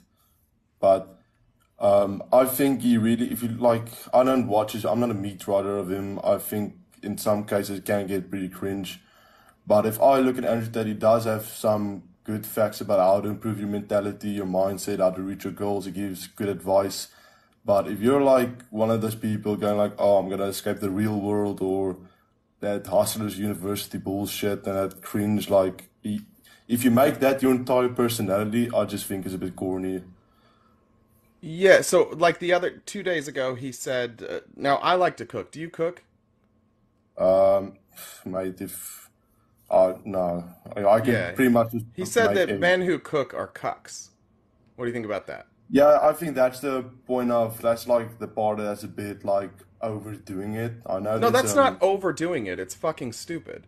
I know it is kind of fucking stupid. I have to agree And with you on that like, one. you know that he's currently on house arrest for grape charges and human trafficking, right? Yeah, Okay. look, there's a lot of controversy. But here's the around thing, like, there's never been a human being on this earth. Whoever you think the worst human being ever to walk this earth is, that person at one point or another has said some things that make sense, or some things Yeah. that are like good advice, right? But Andrew Tate isn't famous for him saying like, hey guys, you gotta like make sure you exercise and study and read, and that'll keep your mind right, that'll keep your body healthy so that you can function and you can be like a happy member of society, right? Andrew Tate is only famous for the horrific shit that he says. Yeah, I He's know. only famous for being sexist. He's only famous for being misogynistic. He's only famous for flashing his wealth. And he made his wealth off of the back of a MLM that tries to teach kids to be like him, and also trafficking women and running like a cam business, right? Yeah, I get it. What's your name? but I mean, like, Hey, sir, what's your name? Max. So why are you using a picture of a black man and your name is listed as Tyrone, and it looks like either Also, that black like, man is John Jones, the UFC yeah. fighter. So I'm just really curious what is happening here. Well, I'm a bit confused. What has this to do with the topic. Why the No, wait. Someone said that's offensive. No. It wait, is hold very on. offensive. Tyrone, one of the things we do here is we don't read the comments. We talk to each other. Felicia's just asking you a question. There's probably like hundreds of thousands of people doing it, so I don't know what's the harm in it. She's just asking you a question and you're dodging it. Why are you dodging that question? I didn't dodge it. I don't know why. It's Okay, let's such a have big Felice deal. ask the question again then. So Okay. No, I'm just so you have a picture of a black man behind what looks like sort of in a police lineup, right? Like that would normally be telling height. So I'm just it's extremely offensive. Digital blackface is offensive. So I'm just asking, what is your intention with doing that? There's no intention with it. I change my TikTok profile pic almost every week to something random, a meme or anything, and I know what's the problem. So why is it a mugshot of John Jones and your name is Tyrone? Ooh. Okay, man. No, I'm not going to debate if you're going to be such. It's not a debate. I asked you that picture man, is I'm John. confused That picture is because John one moment Jones. we're talking about. No, we're just asking, dude. We're just asking. But What kind of coward can't answer that question? No, you're being cowardly right now. You really How am are. I being cowardly? Because we asked you just a simple question about why you use a mugshot of John Jones, a black Okay, man, what do you- with the what- name what do you want me- Tyrone, and your you want name me is to go Max. change Just answer. We'll just answer the question. Why'd you choose this one? Why would you change it if you don't think anything's wrong with it? Stand on it. You're doing. Yeah, I mean, no. you seem proud of your choices, Max. We just Yeah, trying to I am, but understand I'm what not- you think you're doing.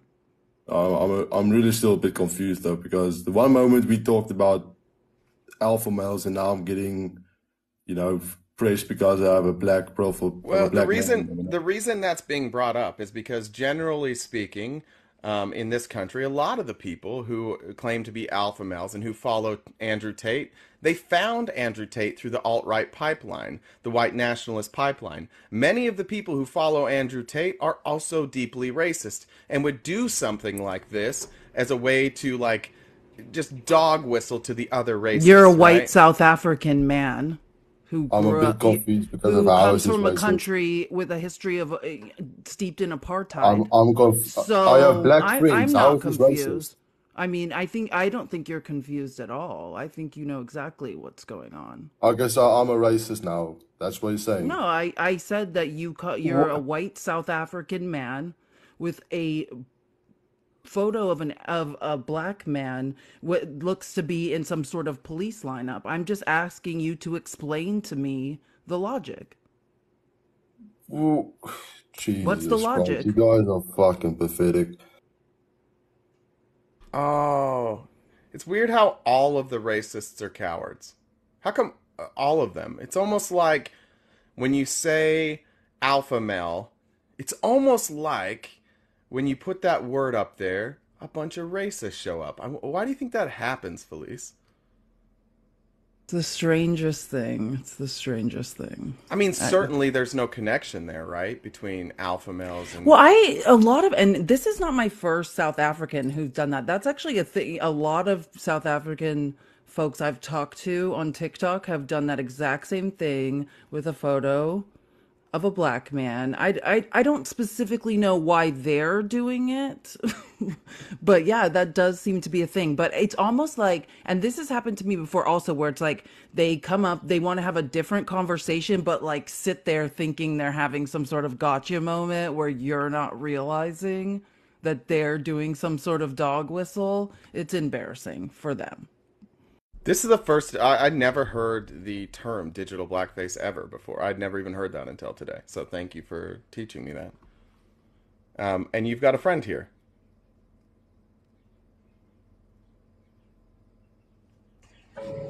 Hey. Hey, what's up? My favorite alpha male's here. Did you see your buddy Jeff was on earlier? Your idol was here earlier. Oh, yeah? Yeah, that's good. I don't know if I would be a alpha male or not. I don't know. Are you Sing off, here for Gorilla? the Are you here for karaoke? not the harmonica, not this- not Bob Dylan? Is this karaoke Is this live? Republican Bob Dylan?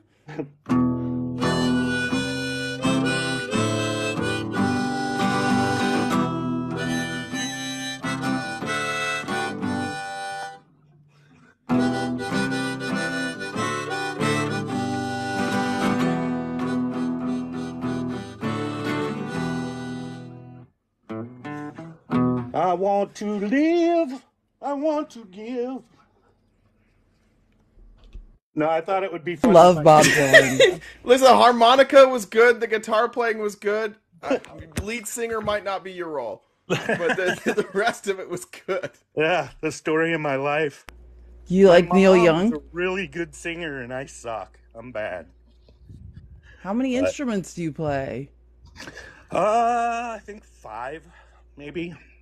Clarinet, trumpet, valve trombone, baritone, and guitar. Wow, okay. We really might have to have a talent show someday. Red versus blue talent show. Talent search. Neil Young was pretty on brand. I think there. That was pretty on brand for you, Guerrilla Radio. Thank you. It's not a. You're welcome. You're very welcome. What did you want to talk about?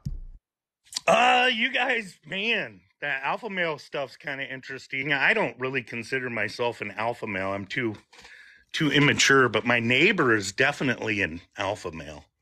That dude's always, construction, doing work. So I don't know if I'm a good guy to talk about that, but I don't know, man. It seems like the world is on fire right now. We're on a no-fly alert, like 30 countries.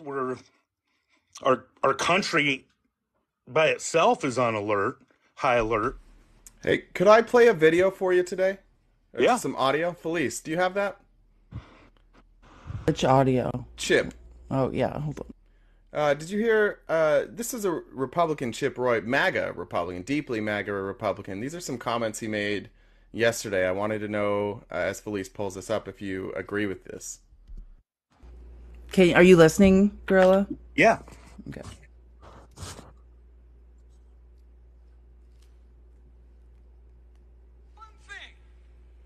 I want my Republican colleagues to give me one thing, that I can go campaign on and say we did. One. Anybody sitting in the complex, if you want to come down to the floor and come explain to me one material, meaningful, significant thing the Republican majority has done besides, well, I guess it's not as bad as the Democrats. Do you have an answer for Chip Roy? He's looking for answers. One material thing Republicans have done besides complain about Democrats. Yeah, it seems like we're in payback mode, really, for the fascism from the left, right? All the attacks on Donald Trump. I don't think you know what fascism is, but it's when you get fascism rid of your opponent, right? Well, he's still around, my friend. Well, in the political ideological spectrum, fascism is on the right. It cannot be. No, that's not true. It's a circle. Yes, no, it's not. Circle. It's a spectrum. It's a spectrum. Extreme right and left are down here at the bottom. That's absolutely not true. That's how I view. Okay, well, for anyone looking to learn something, that is not the case. Circle of... Have you been watching Lion King? Is that where you got this? Was this the circle of life? No, I mean, I'm sure that there's things that everybody has platforms, right? I mean, taxes, smaller government, border security. So the question is, and to get back to the question is, what have they done besides complain about Democrats? And you're saying that, yeah, that's all we've done is complain about Democrats, right? Yeah, I mean, I don't think it's all we've done, but it's definitely, you can see it. You can see what they're doing, that it's, we had to get a house. If it's not all you've done, what have you done? I'm not sure. Have we pushed anything through? Has anything gone through as far as bills? Yeah, that's the thing. Like when we keep saying this is about grievances, this is that Republicans stand for nothing, and that everybody that comes on that's upset with us, that likes to debate with us, you guys don't stand for anything. That's the crazy thing. And if you did stand for something, you guys would do something, but you don't. And I'm just wondering at what point, this is Chip Roy. This is MAGA Chip Roy. This is somebody who, loves Donald Trump, loves conservatism, loves all these things that you're talking about. And even him, he's like, guys, can we do one thing besides worship Donald Trump? Because that's what the party has become. You just worship Donald Trump. That's the whole thing. And when you talk about fascism, one of the main indicators of fascism is that you surround, or you basically like coalesce around one person. You don't coalesce around ideas. You don't coalesce around like philosophy or ideology. It's one person. And you guys have coalesced around Donald Trump, who politically is fucking confusing as hell. He's now running on somehow like free education, free college, where 2 years ago it was like, we got to get rid of college. Do you recognize that like it leaves you guys rudderless? You have no direction. It's just wherever he takes you, you're going to go, and it's not working very well. Yeah, he's definitely hijacked the party. I mean, he's leading by what, 50-some%. He doesn't even have to debate. It's kind of crazy. You have these other guys, Vivek and Chris Christie, and they don't have a shot. So yeah, and you know what they all have in common? They aren't indicted on 4 charges. Like every one of them is like none of them are going to have to skip primaries to go to court. None of them. And yet you guys are still absolutely, none of them have been held liable for grape. None of them have had their businesses shut down in New York. None of them have had their ability to run a charity shut down.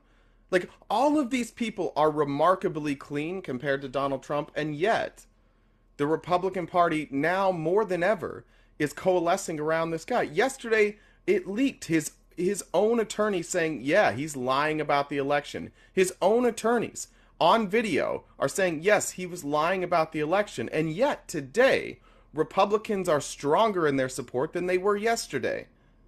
If that's not fascism, then please tell me what it is. Well, what is going after your opponent so that he can't? That's not fascism.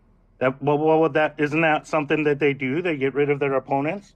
Well, nobody got rid of him. He's still there. It's taking you guys a while. I mean, 91, right? Let's just say, Gorilla, you're having a dispute with your neighbor, and your neighbor keeps painting the words "gorilla is a potato" on your side of the fence, right? And you're getting sick of that. You're like, stop calling me a potato.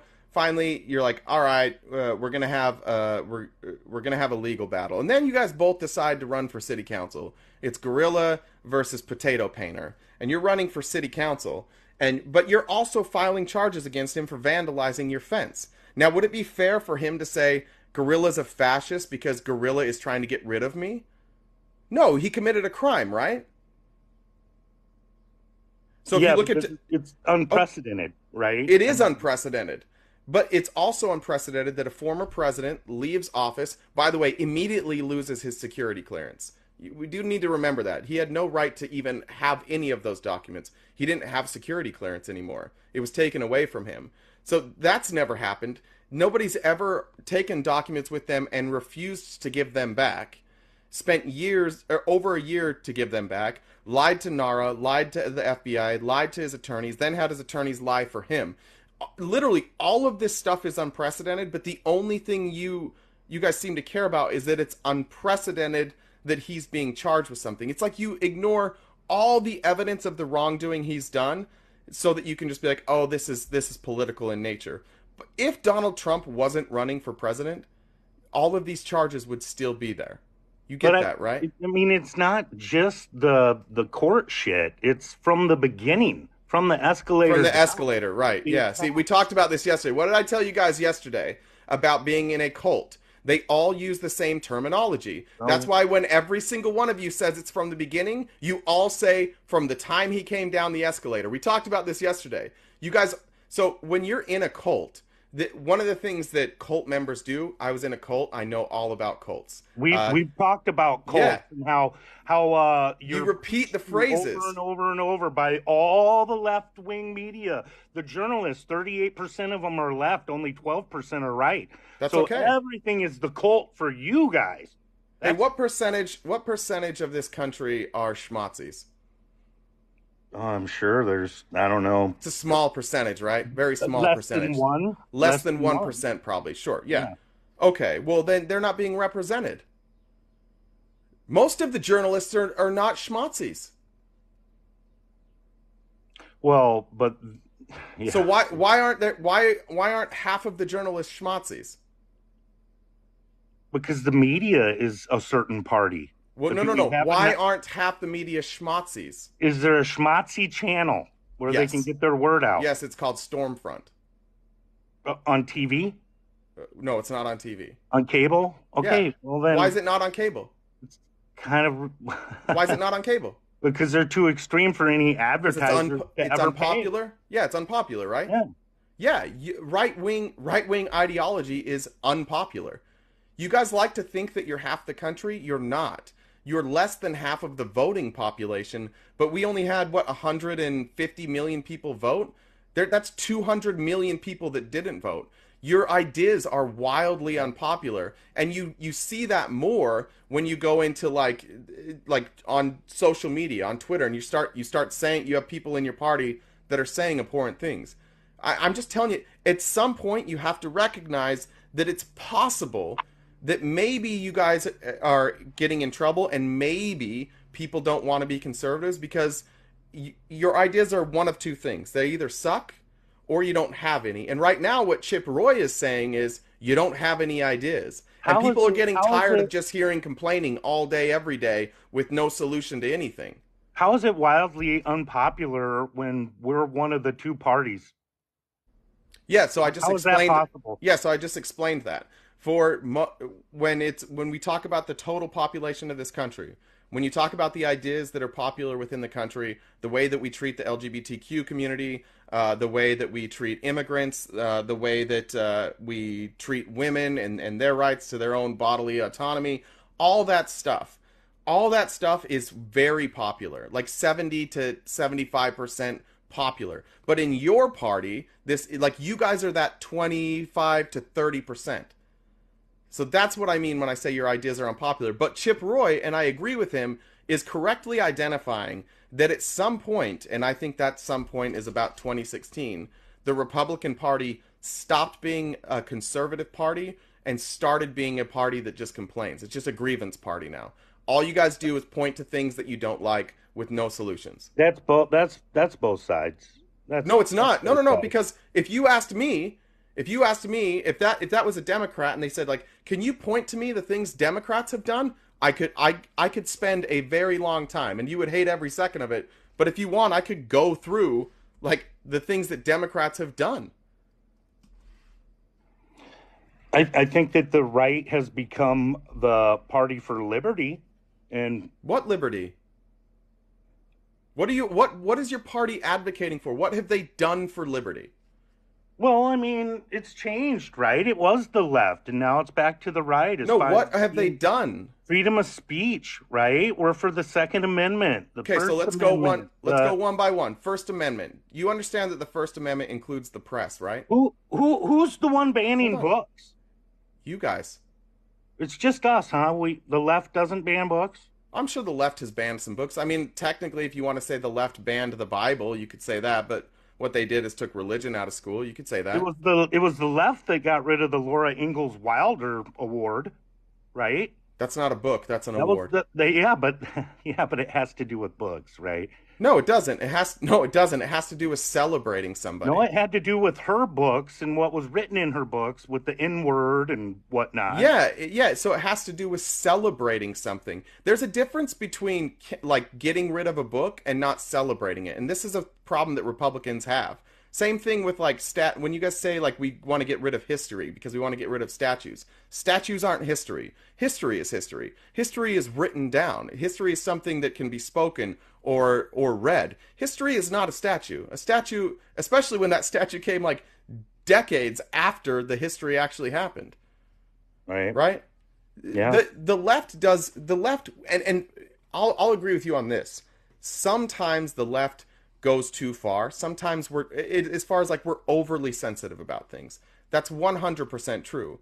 But if you're talking about liberty, there's no question that the left is doing more for liberty right now than the right. And the right is directly attacking liberty of certain people. Not you, which is good for you.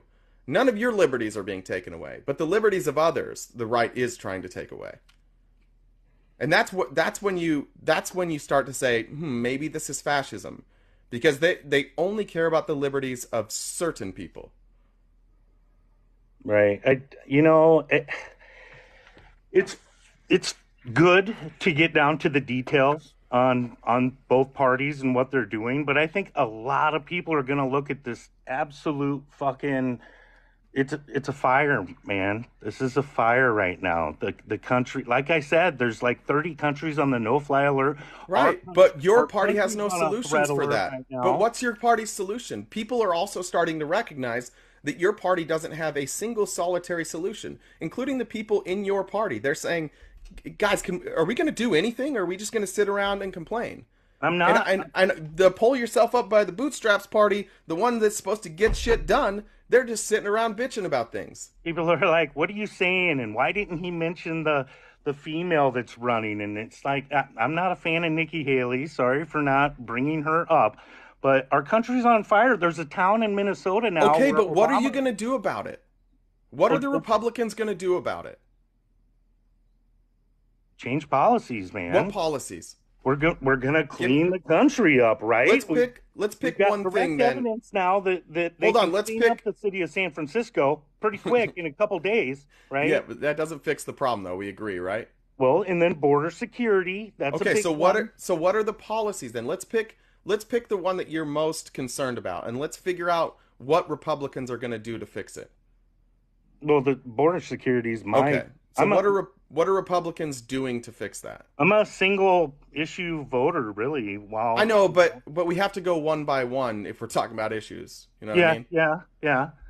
Border security, man. So what are Republicans advocating that we do to fix the border problem? Well, have Mexico pay for it, right? Well, nobody's advocating for that anymore. They left that. No, except for Vivek, but Vivek's remarkably stupid. So you got to fix the wall. You got to finish that. How does that solve the problem? Because the problem is not that there's not a wall, right? The problem is what's coming into the country, right?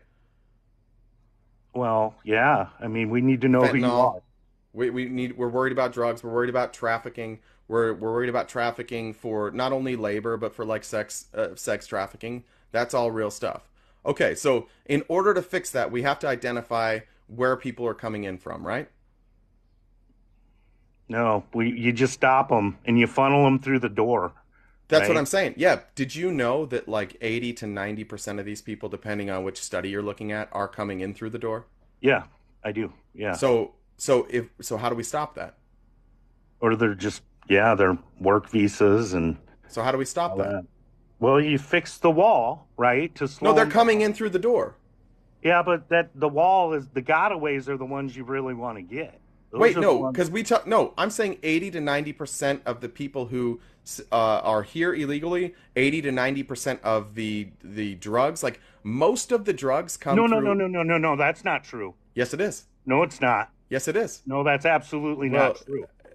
You think that the border people have announced that the weights, when you go by weight, there's more weight that is coming through illegally than through the door. How did they weigh that?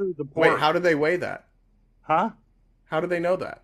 They know that. They No, they don't. They bust them. No, They'll they bust don't. them too. No. Yes. Okay, yes, so if I pull up seizures, what percentage of seizures? They announced it too to Congress. Who's they? The guy that was under Trump, like the dude that, I forget his name. He's the one that slammed AOC. Yeah, so I'm here on CBP, right? And I'm looking at drug seizures.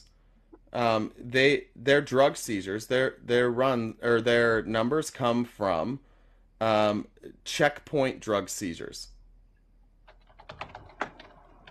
Do you know what a checkpoint is? I can't remember what state you live in. Iowa. Okay, so in Arizona, like if you get within basically 100 miles of the border, there are checkpoints everywhere. If you're coming north. If you're coming north from the border, there are checkpoints like every 20 miles, and you have to pull over, and they will make you roll down your window. They'll ask you where you're coming from, what you're doing, and then you can move on, right? So these are checkpoint seizures. Checkpoints also include ports, like the ports of entry and our legal border crossings. Right, that is where they are getting all of their statistics. I'll find it. But just think about it this way: the tonnage that comes in, the total. Let's pick a drug. Should we choose fentanyl? Sure. Why pick a drug? Why not all of them? Because a lot of times they'll group it by. It's easier to find which drug because they group it by drugs. They don't usually do like a total of all drugs. The comments are amazing. I'm Well, looking here's up. in fiscal year Breitbart. 2022, CBP made 16,814 seizures at checkpoints nationwide. This is a 12% increase from the previous year. 54% of all seizures. And these are just seizures. So the most common type of seizure was narcotics, which accounted for 54% of all seizures. Other common seizures included currency, weapons, and agricultural products.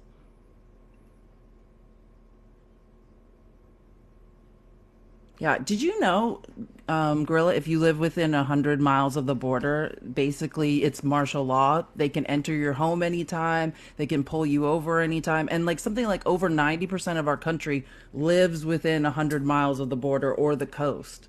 And so essentially they can enter your home and search you at any moment without Biden. cause. Thanks, Biden. And did you know, Guerrilla Radio, that since Biden has took over in 2021, drug seizures, if we look at just total drug seizures by month, it's down. It was an average of 98,000. They're not seizing them. They're not catching them. They're letting them go. It's an open border, man. So why aren't we? Wait, hold on. So he's invested more money into Border Patrol. We're spending more on Border Patrol now than ever, and we've invested more money in trying to seize the drugs. And yet, so are you just saying the Border Patrol agents suck?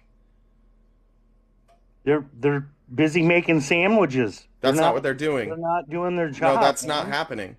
Yeah, it's open. No, border. that's not. What you're actually mixing up. I want to say FBI. FBI. It might have been FBI, but that wasn't Border Patrol. I think you're talking about the testimony from the FBI that they had agents down there, and the fake story that they were just making sandwiches, which because sometimes they were, but that's not Border Patrol. But let me just tell you, in 2021, we had a peak of 98,209 pounds of total drugs seized, and now the last numbers we had were, where did that go? 89,000. So we are coming down, and we see these waves. We see it kind of go like this. But again, what's the solution of building the wall doesn't fix any of this. Yeah, it Right? does. Because you could. How? Because if you funnel them through the door, right, then you can focus more on the door. We are. Wait, hold on. We're already focused on the door, and we already let too many drugs in. They come in airports. They come in through the mail. They come in through ports of entry. They come in through border crossings. In fact, ports of entry, like on ship, that's how a giant portion of our drugs come through, is on ships, in shipping containers, places where they can hide that, where they can put it in shipments that look realistic. Yeah. It makes no sense. If you're running a drug cartel, it makes absolutely no sense to strap that on the backpacks of people and have them walk across the border. Because if they get stopped, they're in trouble. It makes the most sense to hide it. You can watch these. Go watch any of these Border Patrol shows. They hide it in like the interior of the vehicles. They cut it out into the engine. They'll cut out compartments into the engine, into wheelbases. They'll put it in other shipments. That's the best way to get the drugs across, and in the most volume. So you're talking about you're talking about ports of entry, and you're talking about airplane. You're also talking and all those, obviously that'll come through the mail. Right. There's so many, like most of the drugs aren't coming by people that are walking across the border. But again, your party, No, they are. your party's No only drugs are solution coming in seems to through- be You're build the wrong on wall. that. You're wrong on that. I'm going to find it.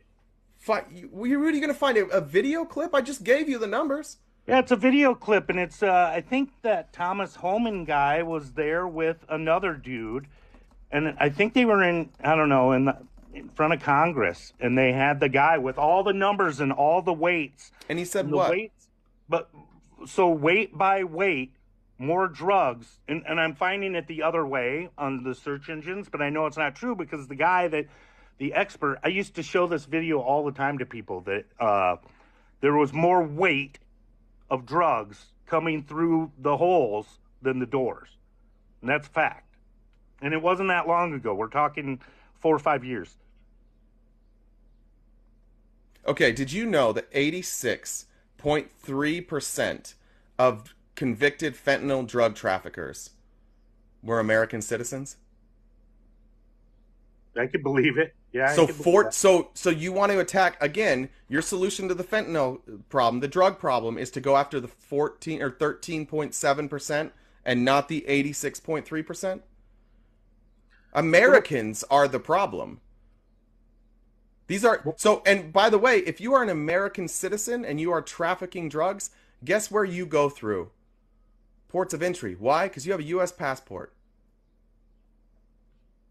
Yeah, I mean, I know Yeah. it comes through every way possible. Any way that So you can your think of party's solution to like how many, every single person on that platform, Donald Trump himself in his own on his own rallies, we're nonstop talking about fentanyl. Fentanyl is a uniquely American problem. 86.3% of the traffickers were American citizens. 99% of people who pay for the opioids or the well, I guess fentanyl is technically an opioid. 99% of them are U.S. citizens. 90% of seizures occur. Here's the number: 90% of fentanyl seizures occur at legal crossing points or interior vehicle checkpoints. This number is from the cbp.gov with their drug seizure statistics. This is our federal government telling us 90% of everything seized comes at legal crossing points or interior vehicle checkpoints, not on illegal immigration routes. So again, the border does nothing. Just 0.02. I'll find that. Here's I'll some more find the numbers. video Hold on, that Guerrilla proves that Radio. wrong. Here's some more numbers for you. 0.02% of people arrested by Border Patrol for crossing illegally possessed fentanyl. 0.02%. It's bad. It's bad. You can't even do No. cocaine anymore. No, Fentanyl's that's doing it. no. 0.02% of the people that Border Patrol catches are bringing across fentanyl or illicit drugs. 0.02%. That is nothing. And your solution to the fentanyl crisis is to build a wall so the 0.02% of people would stop the flow. Meanwhile, the 90% coming through legal crossing points and interior vehicle checkpoints, those would continue. This is why Chip Roy's pissed, dude. The Republicans have no answers to anything, and they've historically been able to campaign on brown people bad, and obviously they can't say that, but that's the message that's sent. Historically, that's worked, but unfortunately, people are waking up to that, and we're finding out that the reason we have a fentanyl crisis is because Americans want fentanyl, and Americans are getting fentanyl from China and bringing it, then it comes in through Mexico, they go to Mexico, they pick it up, and they bring it across the border legally. You guys don't even identify problems right. Okay, And this is why I think it looks again, like I'm gonna fascism, say it- I'm because gonna you're say it again. demonizing a group. Fascists demonize groups of people, usually marginalized groups of people, and they are demonizing, in this case, immigrants, migrants from the South, when it's clearly Americans that are causing these problems. Dude, you picked the drug fentanyl, and again, you're wrong. More drugs are illegally coming in, not through the border by tonnage. Give me a stat. You're wrong. So you're telling me. So You're you're wrong. telling me that the Border Patrol, the numbers they're reporting, they're lying.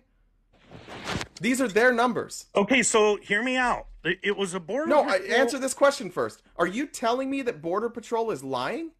I'm telling you that the video that I saw was Border Patrol. Well, then tell me why Border Patrol on their website is giving me these numbers. Let me finish. There's a video of them announcing, and they specifically ask about how many drugs are coming across, and he said that by weight, and it was like 455,000 pounds come through illegally across our border, but through the ports, it was like 430,000 pounds. It was actually more by weight drugs coming illegally across the border than through the ports of entry. So then that guy's got a fucking problem. I will find the video for you. Hold on, Guerrilla Radio.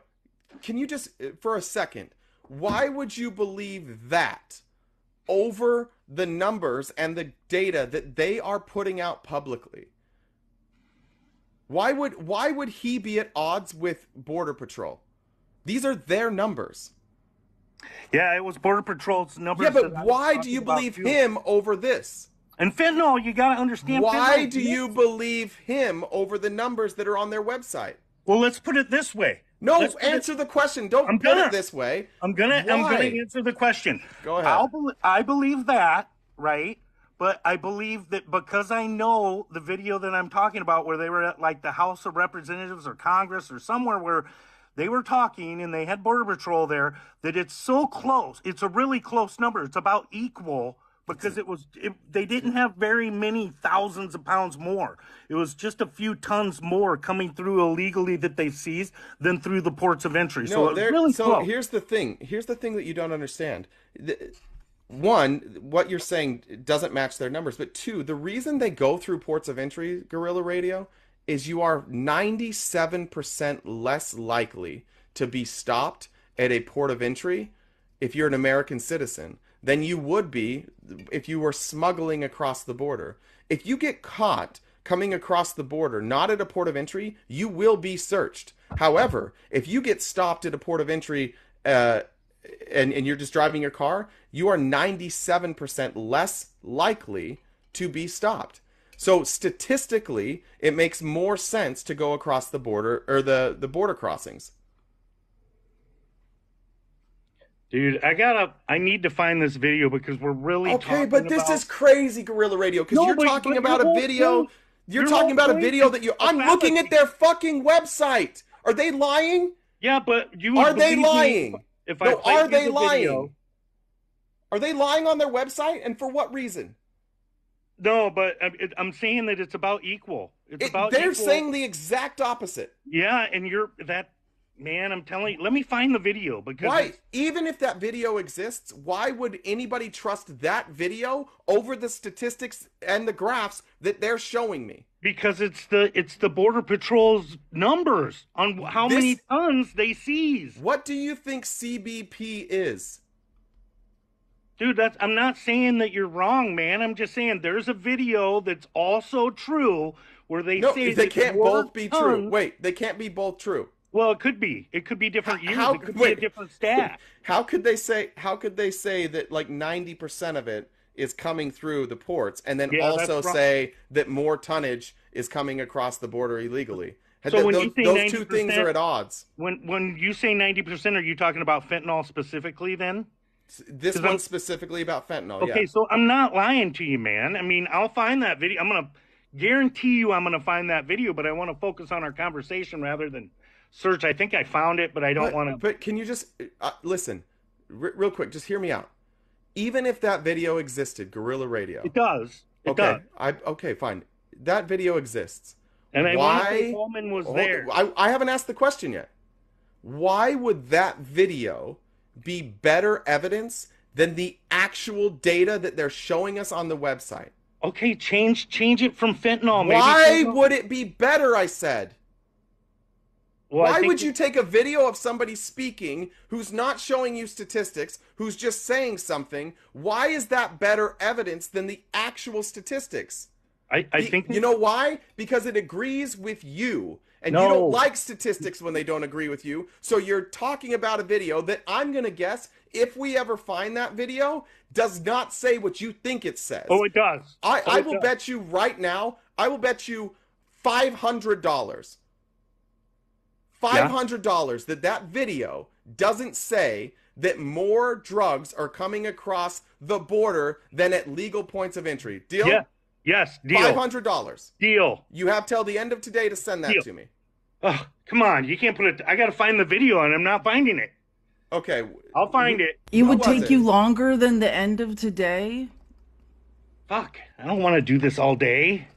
I had that video That's for a long time. $500. That's a pretty good rate. Do you remember who was speaking in the video? Do you remember anything about the video? I want to say that Holman guy was there, but it wasn't him that was answering the questions when they talked about the weights.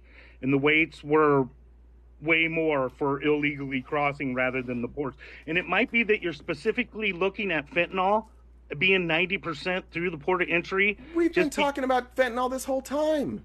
Oh, I know, but you have it specifically set to fentanyl as 90% coming through the ports of entry. And yes, I did. Fentanyl, that's what the numbers I just gave you were. Yeah. No, and I believe it. I believe your numbers.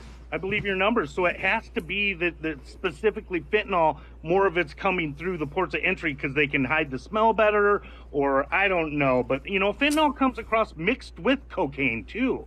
They're putting in cocaine. That's why the cartel are unaliving their own people if they're fucking with fentanyl, because it's killing people and it's killing their customers. Or unaliving, sorry. It's all right.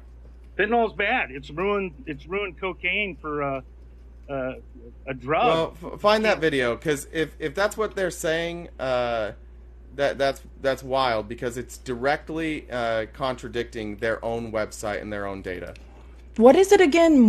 You said more illegal substances are coming across. More drugs by weight. Can you just stop saying that word? Just say illegal substances. Illegal substances more by weight are being seized coming through across illegally than through the ports of entry. That was the specific question that they threw at this expert from border security, and he gave the exact and he even said that he could break. I remember in the video he said he could break it down per substance as well, but it was like, I want to say it was like 455,000 pounds coming through illegally that they've seized, and through the ports of entry it was like 430,000 pounds. It was actually more. They made a point of this. That's why I know that video is out there, and I'm gonna find it because I want that $500. Okay, because there's a video I'm thinking of that was a press conference Margarine did, where she got called out about border statistics, about this same thing, trying to say some stuff about fentanyl, and they were like, actually, most of the fentanyl that's being seized is coming through ports of entry, and it's coming 90%. It's Americans that are being caught with it, not. I could see them using the ports of entry for fentanyl more so than like Mary Jane because of the smell. Yeah, well, nobody cares about Mary Jane because that's not hurting anybody. So who the fuck cares, right? Wait, I know, but I'm just saying, like, if that's not even part of the crisis, like, great, flood our economy with cheaper Mary Jane. That's terrific for us. That's great for consumers like myself. I'm a big fan of that. I would like more competition. I would like cheaper Mary Jane. Yeah, right. It's still considered an illegal, It is, but I still maybe in Iowa. Yeah. No, federally, throughout all 50 states, federally, it's considered still a Schedule 1 narcotic. Schedule 1 narcotic. Yeah, it's the stupidest shit ever. It is. I agree. All right, that's for our prison pipeline. We need slave labor. That's what that's about. RTP talks. I got to find that video today. God damn. I'm looking forward to that $500. It's going to come in. Hey, I'm going to buy the biggest turkey ever for Thanksgiving. Will you give RTP $500 if he's right? Or if you can't find it? Is that a Zeus? $472? Is that what a Zeus is? Nah, brother. We're doing like Cash App or Venmo or Pony Express. I don't know how you guys get mail in Iowa. Pony Express, I guess. I don't know. I ain't even worried. I'm going to find that video. Don't you dare pay me in ethanol. I don't want your fucking corn gas. Ears of corn? A dozen ears of corn every week? I don't need your corn gas at all. All right. No, but for real, I'm not even kidding, guys. That video is out there, and it's not by much, but it's definitely more RCs coming across illegally. They made the point of that, and he said I could break it down.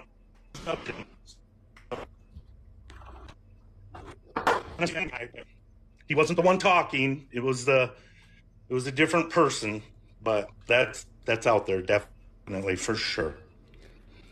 Well, I look forward to seeing that stat that definitely doesn't exist. And if he does say that, you're still going to have to show a dude saying. Well, you're still going to have to. He's still going to have to provide data that's counter to CBP, right? Like CBP is telling me that he's wrong. Their own statistics say that if that person said that, he's wrong. Yeah, but even if that video exists, you understand that even if that video exists, it's still not right.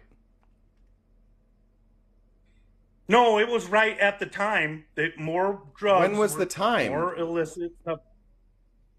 I don't know. I'm I'm looking at 2020, 2021, 2022, and 2023. And that doesn't seem to be the case for any of those years. All right. Give it a go. What part of Iowa do you live in, by the way? I used to live in the Quad Cities. I don't know if you're nearby there. I love Iowa. We talked about this the other day. I love Iowa. I think it's a wonderful place. Sioux City. Sioux City, okay. Just south of where Felice lives in Sioux Falls, right? That's right. And that's an hour and a half drive, and that's why Trump easily confused it when he was here and he said Sioux Falls. It was a gaffe.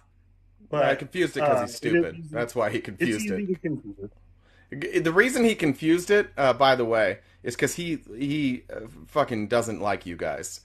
He knows that he needs your votes, so he comes and he panders to you, but he flies in and out of there pretty quickly. You'll notice when he's not campaigning, very little of his time is spent in Iowa or North Dakota. He doesn't care about you guys, just so you know, but he does need your money and your vote. In a red state. It's a red state, so why would he spend time here when it's already red? Iowa historically has been a swing state. Nah, we're red. You've historically, when I worked in Iowa on the Romney campaign, and we lost. Well, you've been do you not? That's why Iowa is the first place for Republicans. It's a swing state. Now it's gone more red lately, but Iowa's historically been a swing state. Everybody I know is voting for Trump. Well, you need, first of all, you need smarter friends. That's first of all. Well, except for a few. Governor endorsed DeSantis. My nephew is a trans. He's voting Democrat for sure.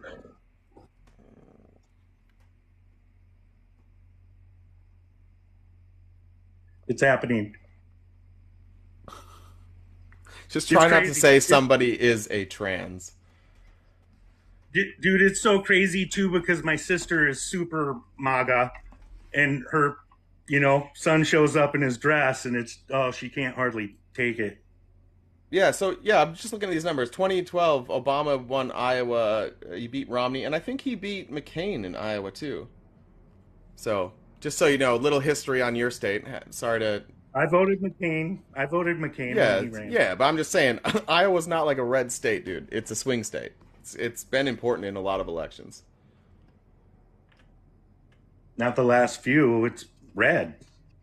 We're red, man. Oh wait, so that would be your niece, not your nephew, right? Yes, it's hard still. It's hard. I taught him how to play guitar. He's a cool kid. She changed her name from Nash to Nina. Yeah, and that's hard because my sister's like, I named you Nash. What?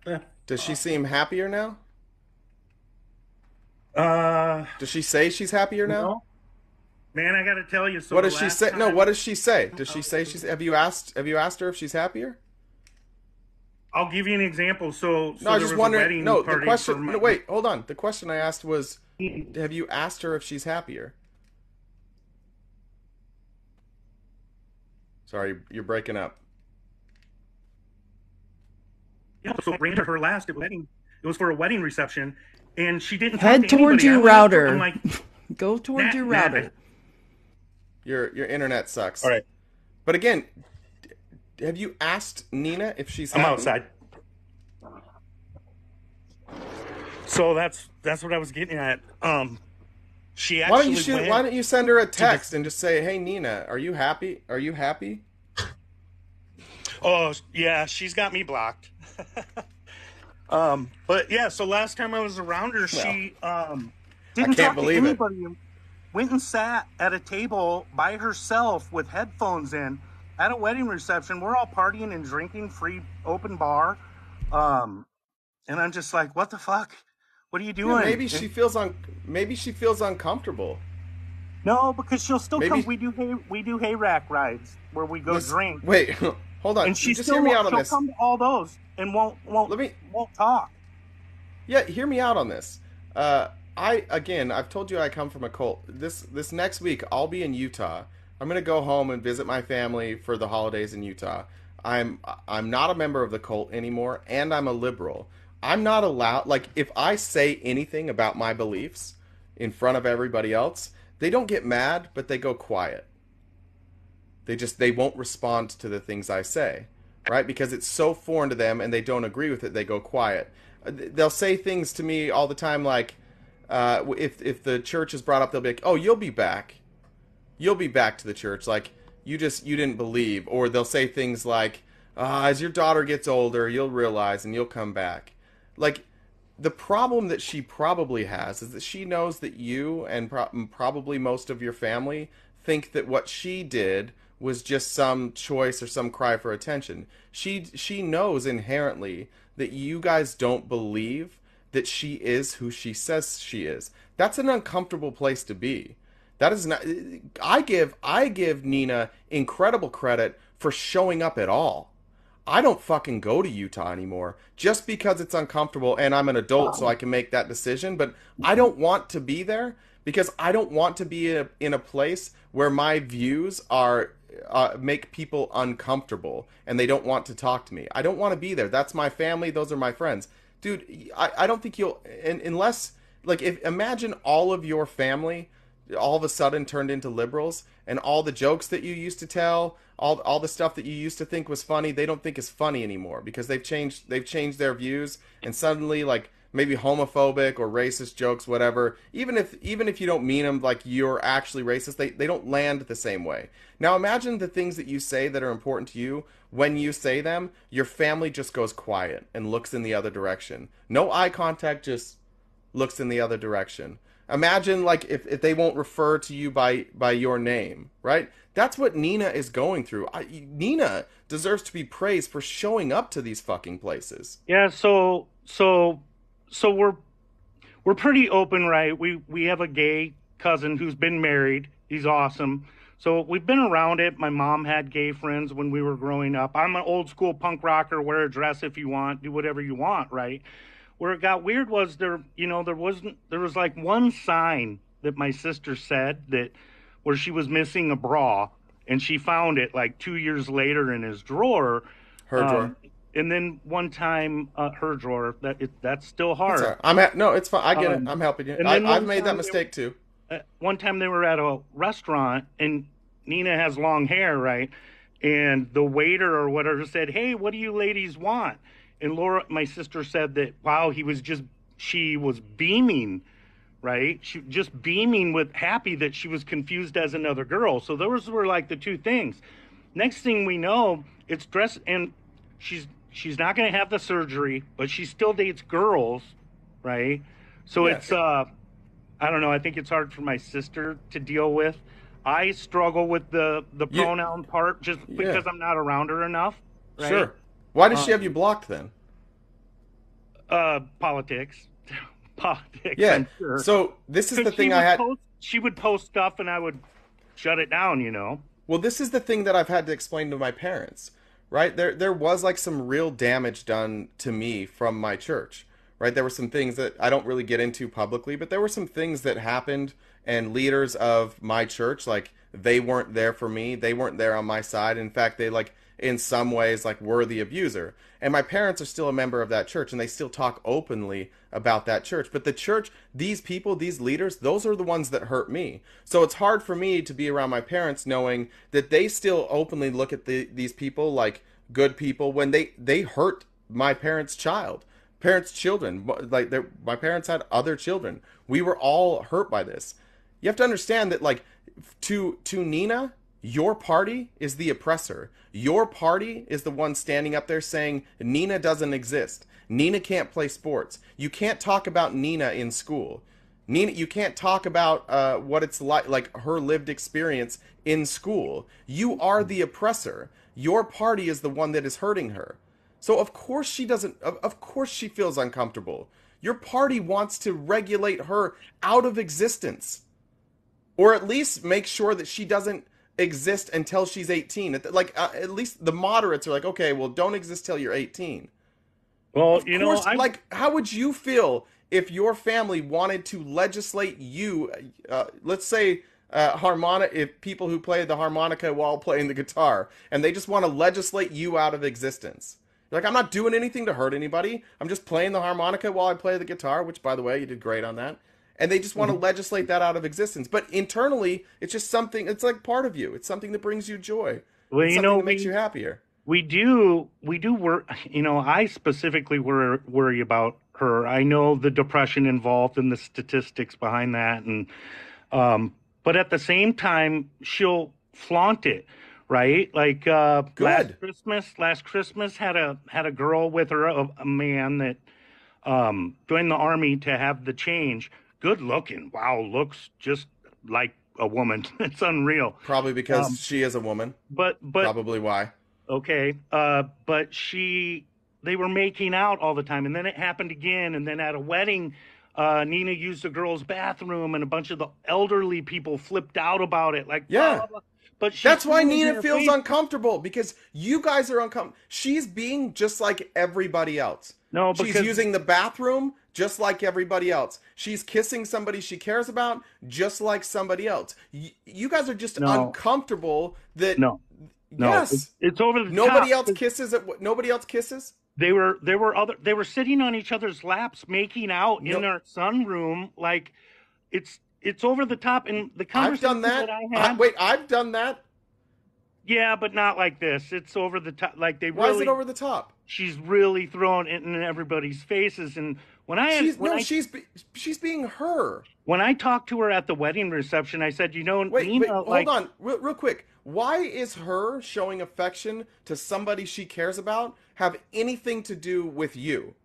She's not throwing it in your face. You're just uncomfortable that for the first time, Nina is being herself in front of you. And you, like, your uncomfortableness, you're blaming on her. It's her fault that you're uncomfortable, but it's your fault. It's your fault that you're uncomfortable. She could have a threesome in front of me and I wouldn't give a shit. I mean, it's blatant. It really is. It's not. Wait, she could have a threesome in front of you, but she can't make out? Yeah, I wouldn't. No, it's that you notice that she's doing it on purpose. And that's what I was saying how do you know it's on purpose? Hold on. At the wedding reception, I said, Nina, sometimes girls wear jeans and a shirt.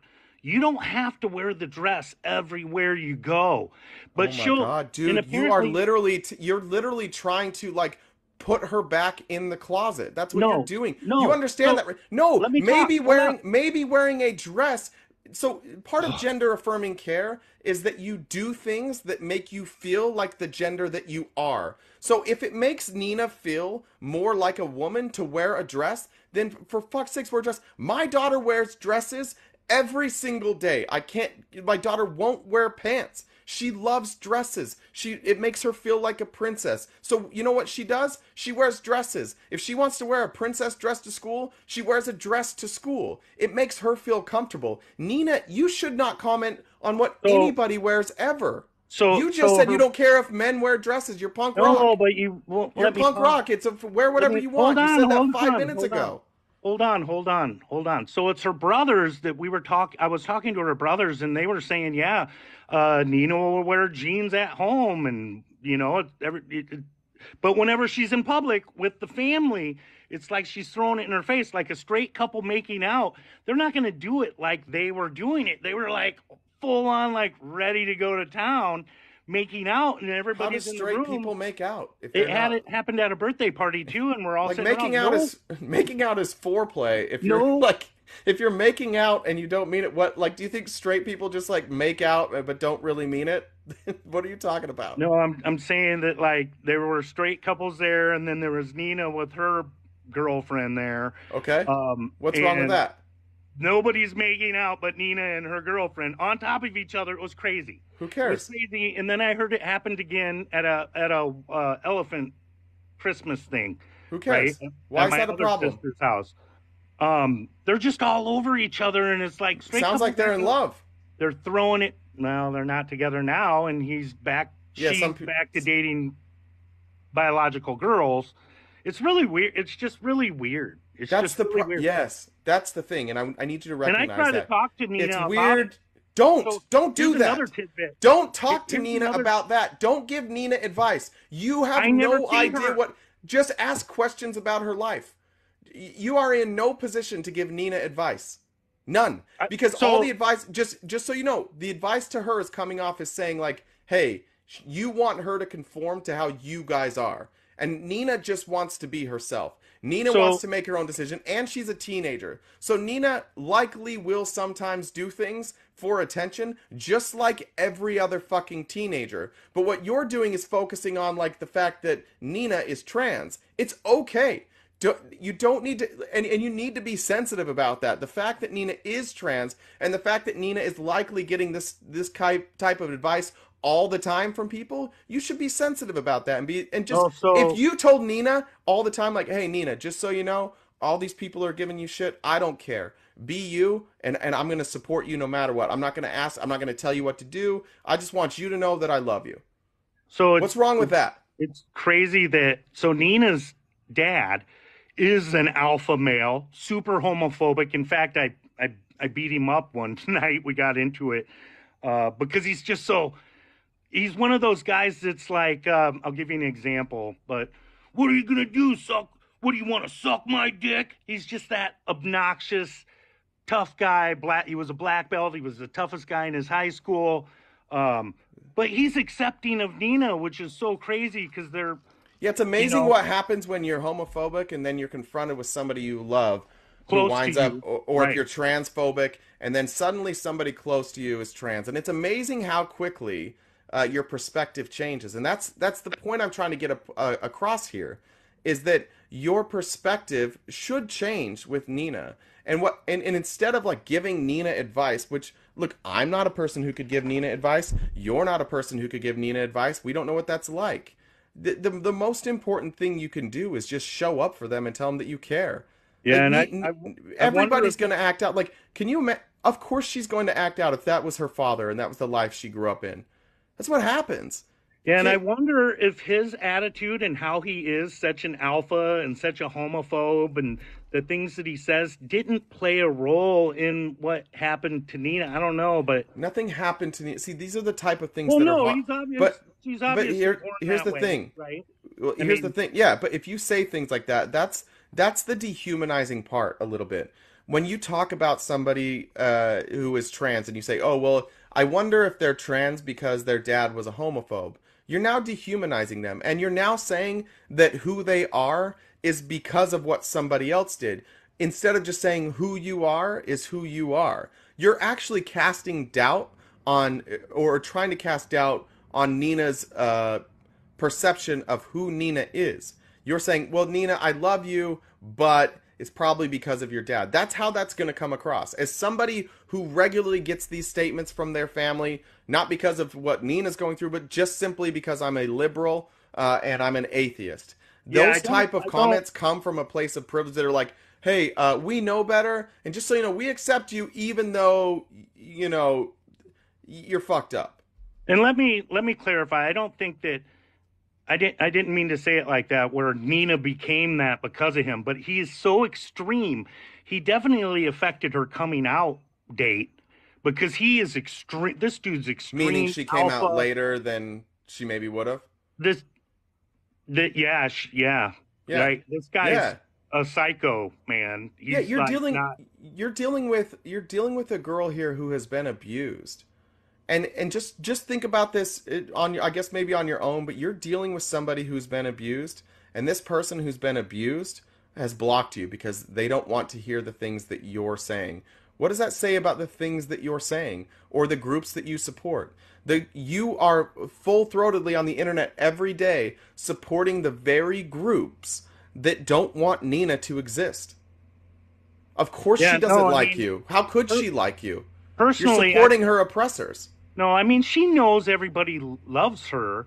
And like I said, we would do these hayrack rides and with a bottle of Jameson and cases of beer and a big fire table. And it's good time. My sister's loaded, my other sister, not the mother of the child.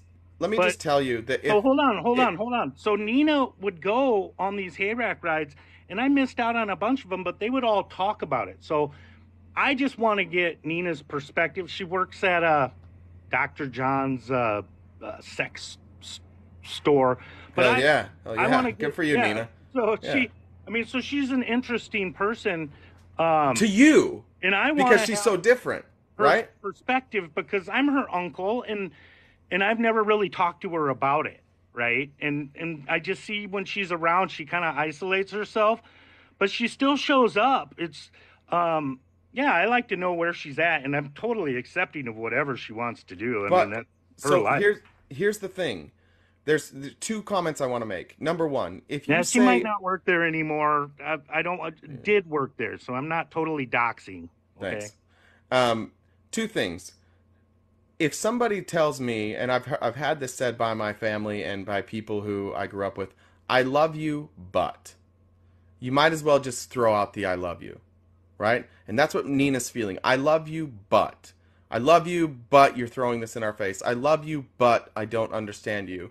The I love you goes out the window. It no longer exists. Like love should not be conditioned upon like a person understanding you. Right? If you and then secondly, again, and this is the part I need you to understand.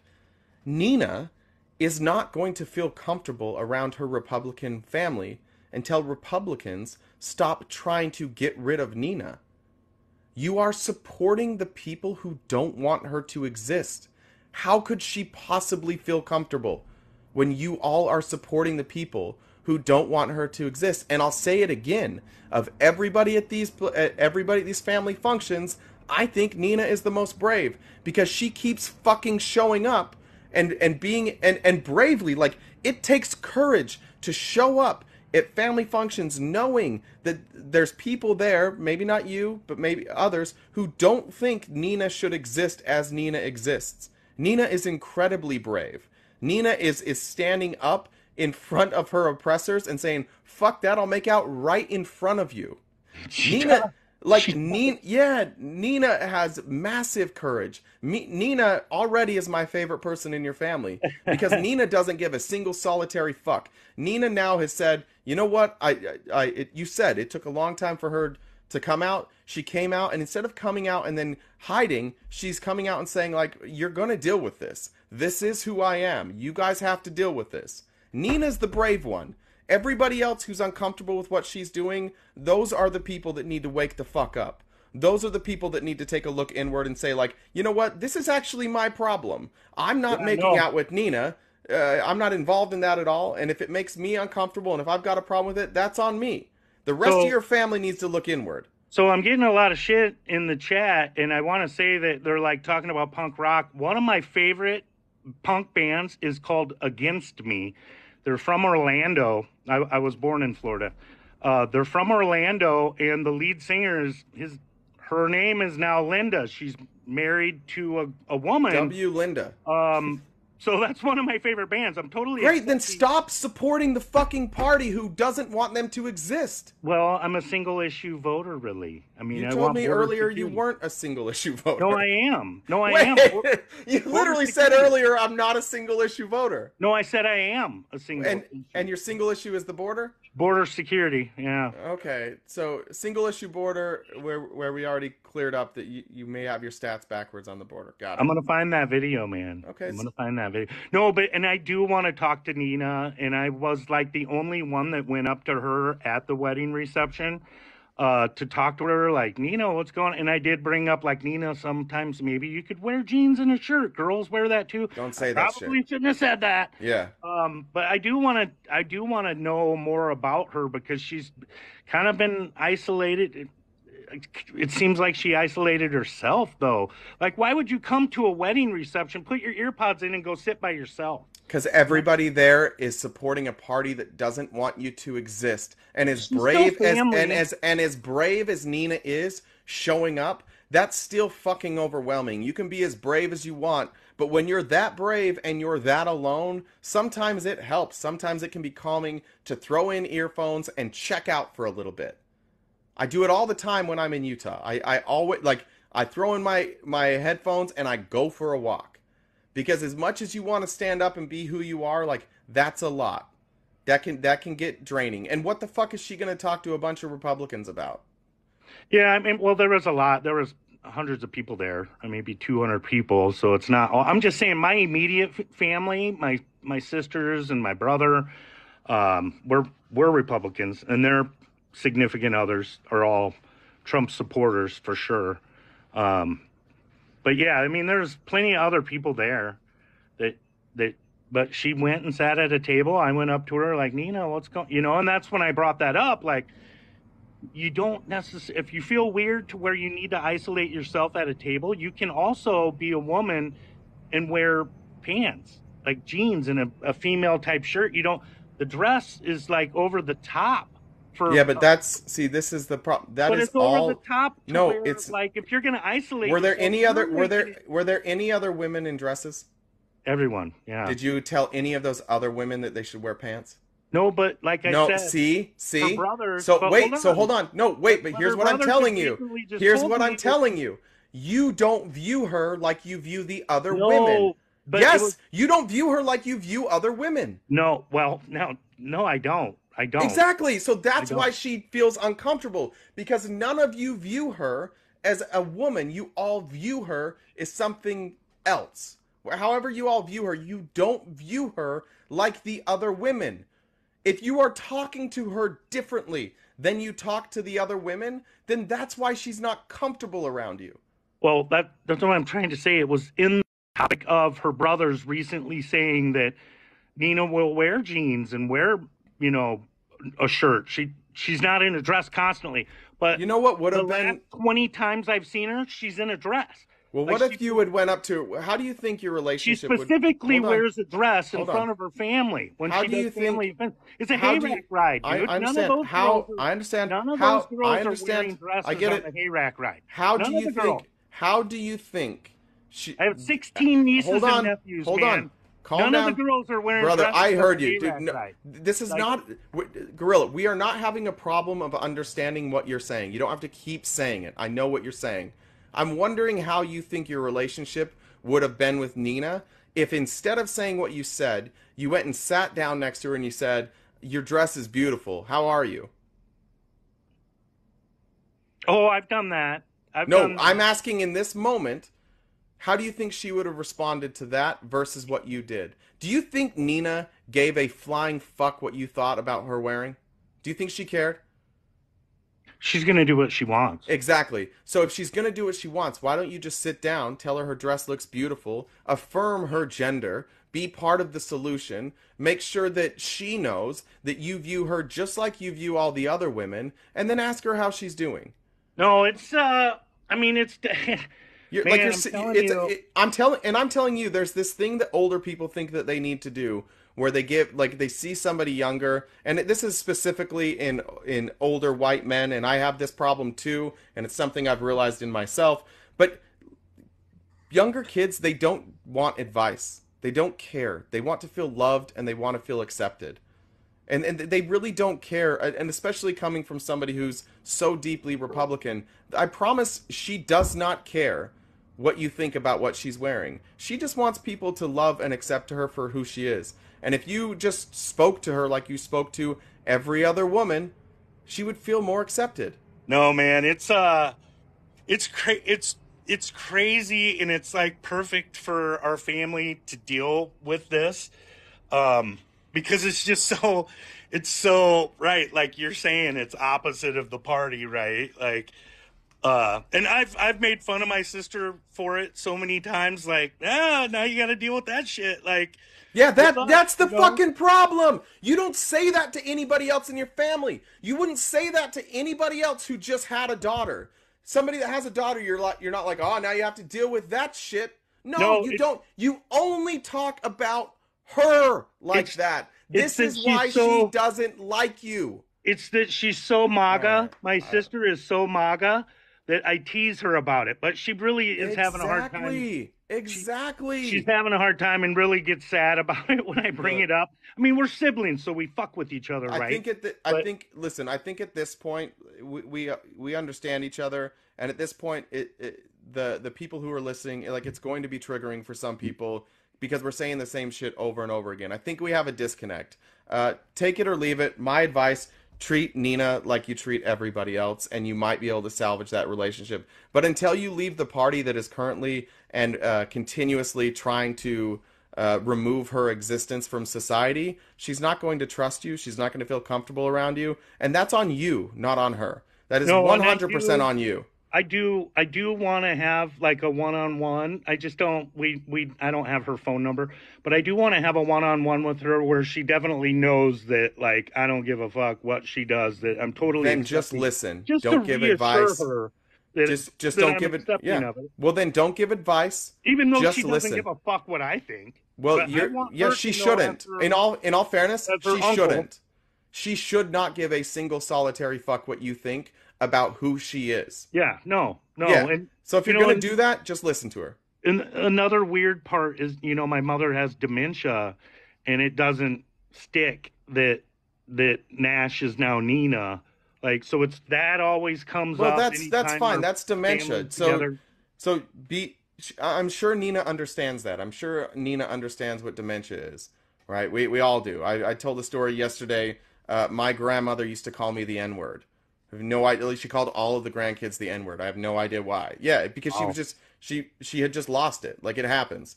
So, anyways, I'm gonna go to the next people. I don't want to keep like hammering down on this. I appreciate the conversation though. Yep, I'm gonna find that video. Yeah, I'm looking forward to that Cash App coming my way.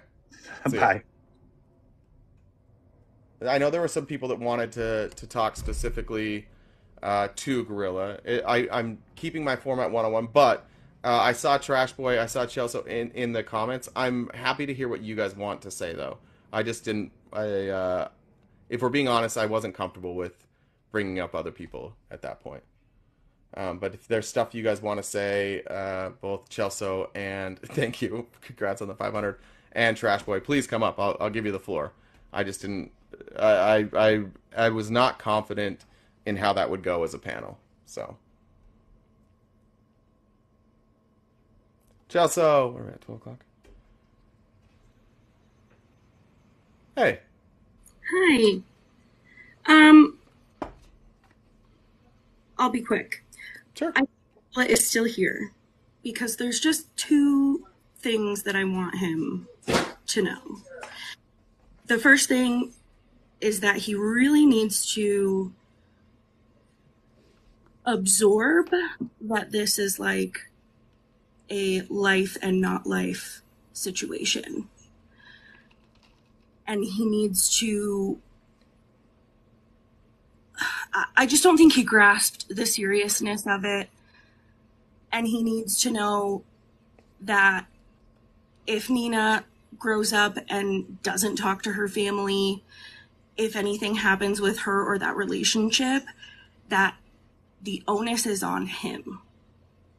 So Gorilla, like, a lot of the stuff that you said made me mad, but if you're listening, you need to understand the seriousness of what is happening you really need to reflect on that, and you need to look at your role in that. And secondly, if she decides to speak to you, which I don't blame her if she didn't, please do what RTP said and keep your mouth closed. I can't imagine the harm that you've caused to her with the things that you said. I really can't. And I hope you can reflect on those things. Yeah, and if somehow Nina's watching this, fucking W Nina. Girl, we love you. How about Nina showing up to the family parties like, fuck you, I'm going to make out right in front of you. I love Literally. Nina. And she's like, and you know what else I'm going to do? I'm going to wear a dress. I'm going to show up in a dress, and I'm going to make out in front of you. Everybody wears a dress to a wedding. I love Nina. I want to be friends with Nina. Oh my God. Okay. I will step down. That's it. All right, thanks, Chelsea. We are her family now. That's right. If Nina, if you're listening, you got family here. Trash Boy, did you want to come up? Or no? I didn't see there. I don't know if you're...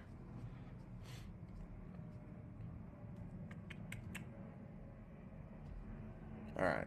Of course, Kimberly. Hello? Hey. Hey. Hey. Hi. I just wanted to say, from the perspective of Nina, like I've cut off family members for the exact same reason, for the exact same thing, that Gorilla was blocked for. But on that note, one of the tenets of conservatism that I loved so much was the loyalty aspect of it, right? Like conservatives are much more likely to value loyalty than a progressive when it comes to party stances and things like that. So that was one of the things that I resonated with when I was a conservative. And just to say, when your family who has told you since you were born that like you're ride or die, we love you, we're family first, everything's like, you know, we're always in it, we've always got your back. And when your family would rather support a figure than each other, that's all you need to know. So if Gorilla is listening, I want Gorilla to understand you support Donald Trump more than you support your family. You are more loyal to Donald Trump than you are to your family. And that can break someone down inside. I just want you to understand that. This is how I feel with my MAGA family. And so I hope that really resonates with you. And that's all I was going to say. Thank you so much. I love it. Thanks, Kimberly. Bye. All right. Christopher. Who is that? Oh, it's a little puppy. Hey, Christopher.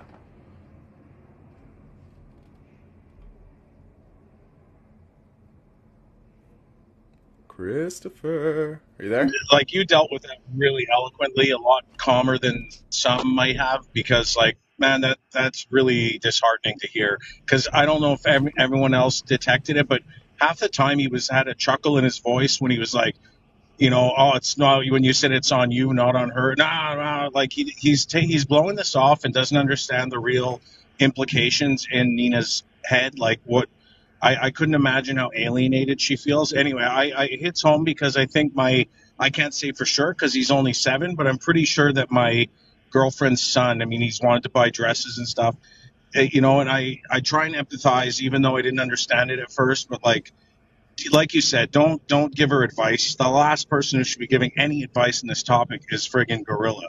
You know, like he's a microcosm of MAGA, doesn't have any empathy. And I think that's the biggest word with all this. I just wanted to chime in and give you my 2 cents. Yeah, I appreciate that. Look, and yeah, you're welcome. Thanks. To speak to the emotional part too, like it's easy for me not to be emotional about it. It's easy for me to sit there. Like I come from a point of privilege. Like I'm not the one experiencing the pain. I'm not the one that they're trying to legislate out of existence. It's for me, yeah, like I can have compassion, I can have sympathy, and I can try to have empathy and you know, maybe tie it to some of the stuff I've dealt with. But at the end of the day, yeah, it is easier for me to sit up here without emotion. I have that privilege. It doesn't directly affect me. But there are people here. Like I asked Trash Boy if he wanted to come up, and he doesn't, and that's because Trash Boy's brilliant and doesn't want to share those emotions right now, and is going to write it down. But these issues don't necessarily affect me. It's my role to have that discussion as having this platform, and try my best. But To speak to the emotion thing, like I don't think that that really speaks much about me and my impulse control or my emotional intelligence. It speaks more to my privilege than any of that, right? Like I'm fortunate enough that I'm not the person that's dealing with this. I'm not the person who has legislators coming after me. So I appreciate you saying that, but it's far easier for me to speak without emotion on these than it would be for somebody who it actually affects. So, box is empty. I think we've been having connection issues with Felice all day, and I know she's trying to fix that. So I do not know if we'll have Felice back today or not. She messaged me. She let me know if she'll be back or not. But all right, but the alphas, we ran out the alphas. I think we ran out the alphas today. It's possible that that Reggie and Mel ran all the alphas off the app though this morning. I don't know if any of you were in that live. I was dying every single time that Reggie would boot an alpha, and I'm convinced that nothing brings more joy to Mel than somebody being hung up on. I think it's probably Mickey's still here. Oh, okay, good. Mickey's still here. There's one alpha still here. That's terrific. Mickey, you're welcome to jump in the box. There was somebody saying they were on their lunch break and wanted to come up and say something. You just need to request. I don't remember who that was. If you want to come up, you need to request. I don't always watch the comments. I love Felice, but I like this platform too. Yeah, thanks. Look, this platform still exists with Felice. We still do, largely even before Felice left. It's the nice thing about Felice is she has different world experiences than me. She can speak from a point of obviously a woman, a person of color, like a person who's had experiences living communism. She's well versed in economic theory and philosophical theory, places where I'm not. So we can have these discussions when Felice is here too. And there are times when I'll take the debate, and times she will. So Malifrey, welcome.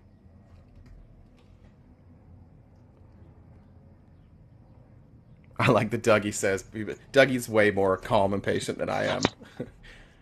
Welcome. Hey, what's up, buddy? Hey. Big time fan, man. Thank you. I'm not opposition. I'm so sorry, but I just That's had all to right. ask you one question, big dog. Yeah. When is this battle going to end with y'all and Jen? Because I be watching y'all's, y'all's lives, and I'm like, in middle conversation, y'all cut each other off, and I'm thinking my phone's off because I work while I listen to you guys, and I'm like, oh, did she get cut? Like, did she get kicked? No, and it's literally you guys just playing around, and I don't it know is if it'll ever hilarious. end. No? Jen's ruthless, and I'm petty. So it's I don't know. I don't know that that's a good combination. I don't know that it'll ever end. Well, petty and ruthless definitely don't work together. Yeah, it's oil and water. It may not ever end. Hell yeah, man. I love you guys, man, and keep Thank doing you. what you're doing, man. Like you Appreciate it. spread, you guys, you, Whisper, Felice. I love all of you guys. Like, keep doing what you guys are doing, man. You guys are amazing, and I think I speak for everyone. We love you, man. Thank you. I really appreciate that. Thank you so much. Yes, sir. Have a good one. All right. See it. Look, we can get back to the topic. I don't care. I know that there's been a lot said today. If you guys if there's things you want to talk about, great. I'd love to get back to the topic, but I think we may have largely run the alphas out of here. And I was gonna lean so much on Felice today because I did not do my job, and I did not prepare 3 stories. But I did hear. I was listening to, I don't even know what it was. It was on YouTube. It was just auto playing in my AirPods earlier, and it was maybe Morning Joe that was playing. Let me see if I can find it. But they were talking about a new poll, and some poll that showed Nikki Haley way up on Joe Biden. It showed DeSantis up on Joe Biden, and then okay, so no, that's from November 6th.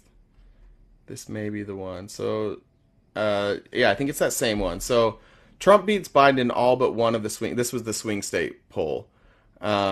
In Arizona, Haley's up 7 points on Biden. Trump's up 5 points. In Michigan, Haley has a 10-point edge, 5 for Trump. In Pennsylvania, Haley takes it by 10 and Trump by 4. In Wisconsin, Haley has a 13-point lead. Trump trails Biden by 2 points. Again, we've been saying this to Republicans. I don't know how. Since the beginning on this platform, we've been saying Nikki Haley would beat Joe Biden. And it really wouldn't be close. Nikki Haley would win. And yet Republicans, this is further proof that you guys are in a cult. First of all, I appreciate your guys' cult currently. I appreciate that you won't give up on Donald Trump because it's giving us a lot of wins that we've really wanted for a long time, and it makes it a hell of a lot easier to beat you. But if Republicans had any semblance of understanding of how elections work and how unpopular Trump is, they would have dumped him a long time ago. But they shut up. Athena. I think apples make society stronger and better. Shut up. It's so stupid. But I've been saying it, Nikki, and also a Nikki Haley presidency is not the presidency I want. But a Nikki Haley presidency doesn't scare me. And that tells you everything you should probably know about the Republican Party. Is they don't care about winning. They don't care about strategy, policy, any of that. What they want is they want Democrats to hurt. Sorry, I didn't mean shit. Now I've got to mute me because I told Athena to shut up. They want retribution. They want vindication. They want fear. They want violence. They want all of that because they've just been fed fear for 7 straight years from Donald Trump. It's 7 years of fear mongering, and now they think that like this is something that they deserve retribution for. For what? Like what Republicans? What hurt you during the last 7 years? What honestly fucking hurt you? Who came after you? What, you're mad because like we want women to have a choice? You're mad because we want beautiful people like Nina to exist exactly how they want to exist? That's what you're mad about? You're mad that we don't like that the guy you support is a tax cheat? You're mad about that? Like, you guys are complaining about corrupt politicians all the time, and you're complaining about our government spending too much money all the time, and then you're like, and by the way, the counter to that, the way we should fix that is to make sure that our politicians don't pay their taxes. Like, that's the solution. I disagree with Danielle in the Discord there. All Republicans are not as bad as Donald Trump. I just think you're wrong about that. There's a place for nuance here.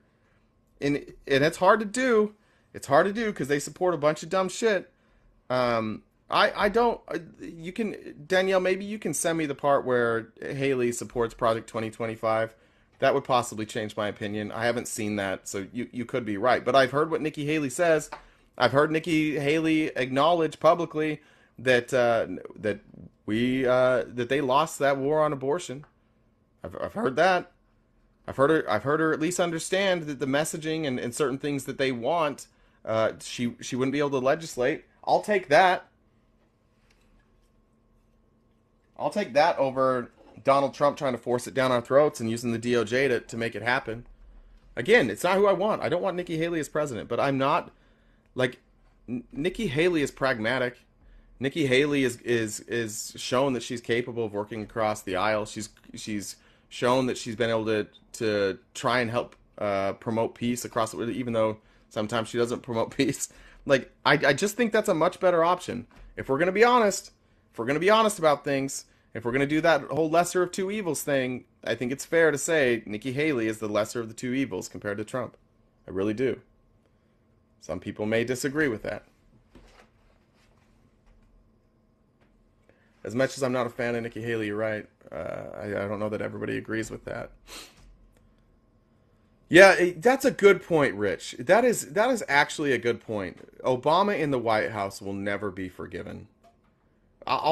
For the life of me, I will never understand that rage. This should have been an eye-opening for me when Romney lost in 2012.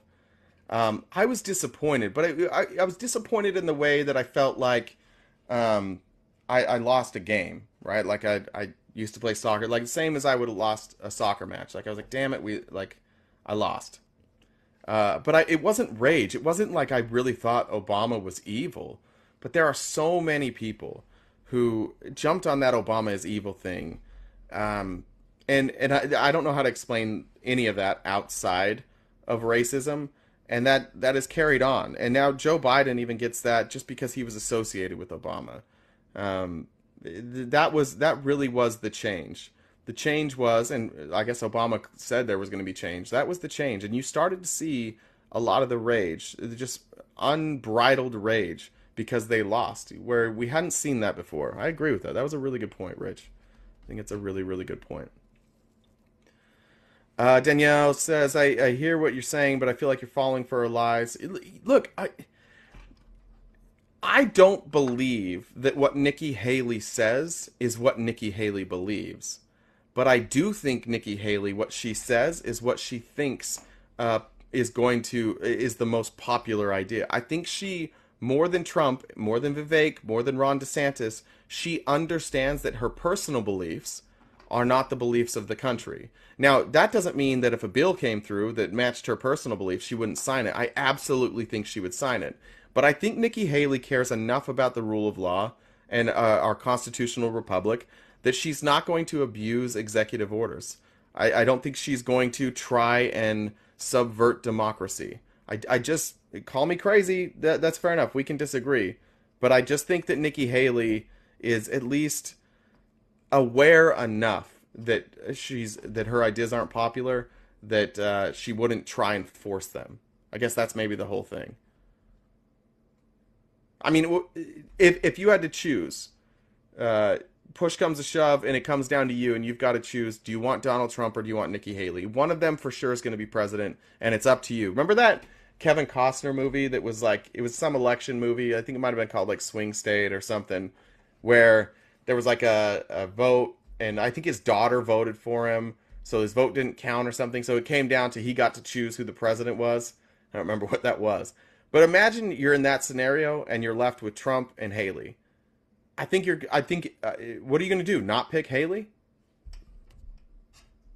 You're gonna, and there's none of the above, right? None of the above isn't an option. The option to pick one or the other, you're going to take Haley. But good for Republicans. The great news is Republicans are so lost and so blind that they won't do that. There's a couple reasons. One, they love Trump. Two, Nikki Haley is a woman. That's a problem. Three, she's not calling for like a total abortion ban, which is a problem for Republicans. This scenario is not going to play out. I think that it's likely that Ron DeSantis would be the candidate if it wasn't Trump, and he's going to be just as hated. Now, he polls better than Trump currently, but if he gets in a presidential election and he gets exposed on a debate stage, and the stories about him that aren't national stories right now, that are just like for nerds like me who like politics, those stories that have come out about Ron DeSantis, suddenly those will be national stories. The stories about what he did down in Guantanamo, the stories of what he did with Disney, the stories of taking the 401ks of the retirement, I guess, of the state employees, privatizing those and losing them money, when if he would have left them as is, they would have had 4% increases. All of that. All of those things will become national news. I think Ron DeSantis would also get dusted. But Nikki Haley is, from a political standpoint, she's fairly clean. There's nothing you're going to bring out about Nikki Haley that's going to kill her on a national stage. Athena. Yeah, destroyed Florida. Look, Grandpa from Tampa, he's here regularly. He'll tell you. He's still eating peanut butter and jelly. He's draining his swimming pool so he can flush his toilets. And there's crocodiles in that pool. There's crocodiles. Using her real, using her real name might get Republicans to not vote for her. That's true. What is her given name? I'm trying to remember.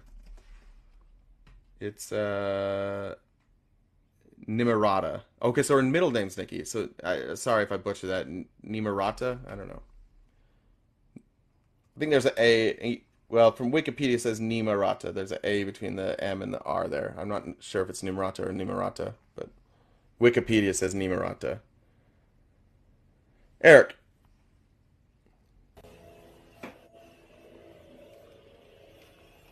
What's up, Eric?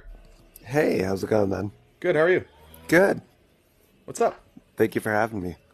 Not a whole lot. I guess I was just curious about kind of the premise of your topic here.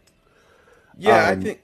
Oh, Go ahead. No. Go ahead. I just think I've never heard somebody talking about being an alpha, promoting being an alpha, talking about what an alpha man is, that their definition or their belief system didn't come off as just deeply insecure. Oh, okay. And I view insecurity as weakness. So you're more talking about people that like self-describe themselves as alphas then. Well, I don't believe alpha males exist. I don't believe there is such a thing. In nature or in humanity? In humanity. And in nature, it almost doesn't exist at all. I mean, I would love to hear that argument, because most societies of animals do have some sort of alpha male. I think they do tend to fight with each other to maintain or strip that alpha position from that male. Yeah, so like wolves was kind of like the first one that they talked about, and this was through Mech. What was his name? Something Mech. Dave Mech. He's a wolf researcher. He said alpha wolf behavior appeared only in captive wolves, pushed into a group from a range of different backgrounds. In real life, a pack begins when a male and female have offspring. If anyone is dominant in that setting, then it's because, well, they are the parents. So because wolves travel in packs, and those are largely families, it's more like it's a parental thing, and it's not the male or the female. But when you take wolves in captivity and you mix them with other wolves from other packs, then you may see the strongest emerge. But that's more of just their tendency and the fact that one of them is stronger, right? Right. Yeah. I was gonna say wolves actually, I feel like are commonly misunderstood to be alpha style animals. Yeah, they're more family oriented and like pack and den oriented than they are to have like specifically one alpha male in the group. Yeah. And you find like one of the ones that they talked about was like bonobos. I think it was bonobos. And somebody had studied bonobos, and basically like if there ever emerged an alpha where there was one that was just dominant, that group descended into chaos, and it didn't last long. And once the alpha was gone, it was back to everybody working together. I find the alphas, generally speaking, you're more likely to identify a narcissist as an alpha than somebody who's actually an alpha, right? An alpha requires people to follow you, and if you're going to be an alpha in the way that is described in nature, then you're going to be a dictator. So for me, and I think most dictators are actually just weak men, and they have to speak like they do to get like the reassurance that they need. And it doesn't work. It's never something that works in society. It doesn't really work very well in nature. No, I mean, I would have to agree. I mean, need I say anything more except Donald Trump, you know? Yeah. You know? I mean, any dictator that's ever been or has ever tried to be, you know, like you said, I think that it's more from a place of insecurity than it is like, but I think actual dominance. But like packs of like chimpanzees and gorillas and lions, tigers, they actually end up having alpha females, you know. But chimpanzees, most certainly, you know, large groups of up to, you know, 80 to 100 of them will follow one alpha male. And sure, it's not for assertion of dominance. It's for leadership. It's for, you know, purposes of survival. It's not for being the tough guy per se. Well, and I think that's misidentifying like alpha for leader, right? Right. So in certain communities throughout the world, like sometimes the women were the leader, sometimes the men were, but it was really more about like who was the leader, not necessarily who's the alpha or who the people believed should lead. Right. And sometimes the leader is chosen because they're just, because they do what's best for the group, or they might lead the group in a better direction. I just look at the ideology from alpha males, and even just the thought, like even just saying alpha male, just that very thought is saying like I'm elevated, like I'm better. Most definitely, I can't disagree with you on that one, man. I mean, it that's 100% true, and mostly in human society, you know, that tends to be the most true. Yeah. You know, any debate I've ever been in, you know, or any discussion or anything that I've ever heard somebody who, sorry, my gardener's outside. I don't want to. Okay. Anybody. Well done. I know. Seriously, the $60 a month well spent to not have to go outside and do it myself. Yeah. But for the most part, you know, especially in humanity, you know, most people that I've ever heard in any kind of a discussion tend to shoot low blows. You know, the people who call themselves alphas are the least intelligent and just the most like they try to be robust and off the maps to piss people off or say mean things or demean people in certain ways, and none of those are leadership qualities that make you, you know, what I would define an actual alpha in, you know, the real world as. Well, and ultimately just the idea itself, I think it hurts men. I really do. I think it hurts men, which then in turn hurts anybody who is in the circle of influence for any man who says that they are an alpha male. By nature of being an alpha male, like everybody else has to submit, and I just don't think that's I don't think that's a sign of strength. I think it's a sign of weakness. Yeah, I mean, I definitely am. I lean toward the same, you know, conclusion you do on that one, because we got a couple of betas up here talking about alphas, I guess. You know, it just is what it is. We got a couple of realists up here talking about a bunch of cowards is what we really got. That's right. All right, brother, I appreciate it. Yeah, thank you for having me on, man. I appreciate you. We'll see it. All right. All right, sorry. My alpha is here now. Oh, hell. I actually wanted to talk to a previous guest. Hi, RTP. Oh, sorry. You can come back up if you'd like to talk to him. No, I just wanted to say what was said about, like, chimpanzees isn't necessarily true. So, like, chimpanzees don't necessarily have, like, one leader, where dominance is kind of determined by physical strength and size, and instead it's kind of like situational. So, certain chimpanzees may kind of like demonstrate leadership qualities such as like leading group activities when it comes to hunting or playing a role in like conflict resolution, but then that leadership is situational and also like doesn't kind of equate to like a more rigid leader or alpha status. And it kind of also has to do with, although it is hierarchical, but it has to do with like coalitions, alliances, and multiple chimpanzees working together depending on the situation and taking leadership or not. So it's not like one single leader leading chimpanzees. I just wanted to, and it was kind of like the same thing with wolves as well, which is why the guy who came up with the whole concept of alpha males then debunked his own theory. That's right. Years later. I forgot about that. Yeah, he came back out and was like, "Hey, I fucked up." I forgot about that. Yeah, it was the parents who were leading the pack in the wild, and not necessarily like one alpha lead, like male leader who dominated over others. So it was more of like a cooperation. And I just wanted to mention that about chimpanzees as well, because it's a misconception. But I love that. Yeah. What do you think about alpha females that like maybe come in and like just take over a Discord? Do you have any thoughts on that? Yeah, I mean, of course, like alpha females exist. I mean, you're talking to one right now, so. Okay, I'm just making sure. I'm just making sure that's where we're at. Okay, got it. Yeah, but anyways, I'm gonna drop for other guests, but appreciate your live. Thank you. Bye. See ya. All right. Do not come for Felice.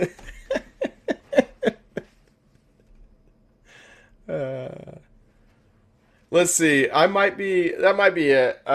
It's been a long week so far. I still got one more tomorrow, and I didn't have my co-host today. We've run out of alphas. Eric, Eric's been waiting for a while. Let me give Eric a couple, whatever you wanted to say.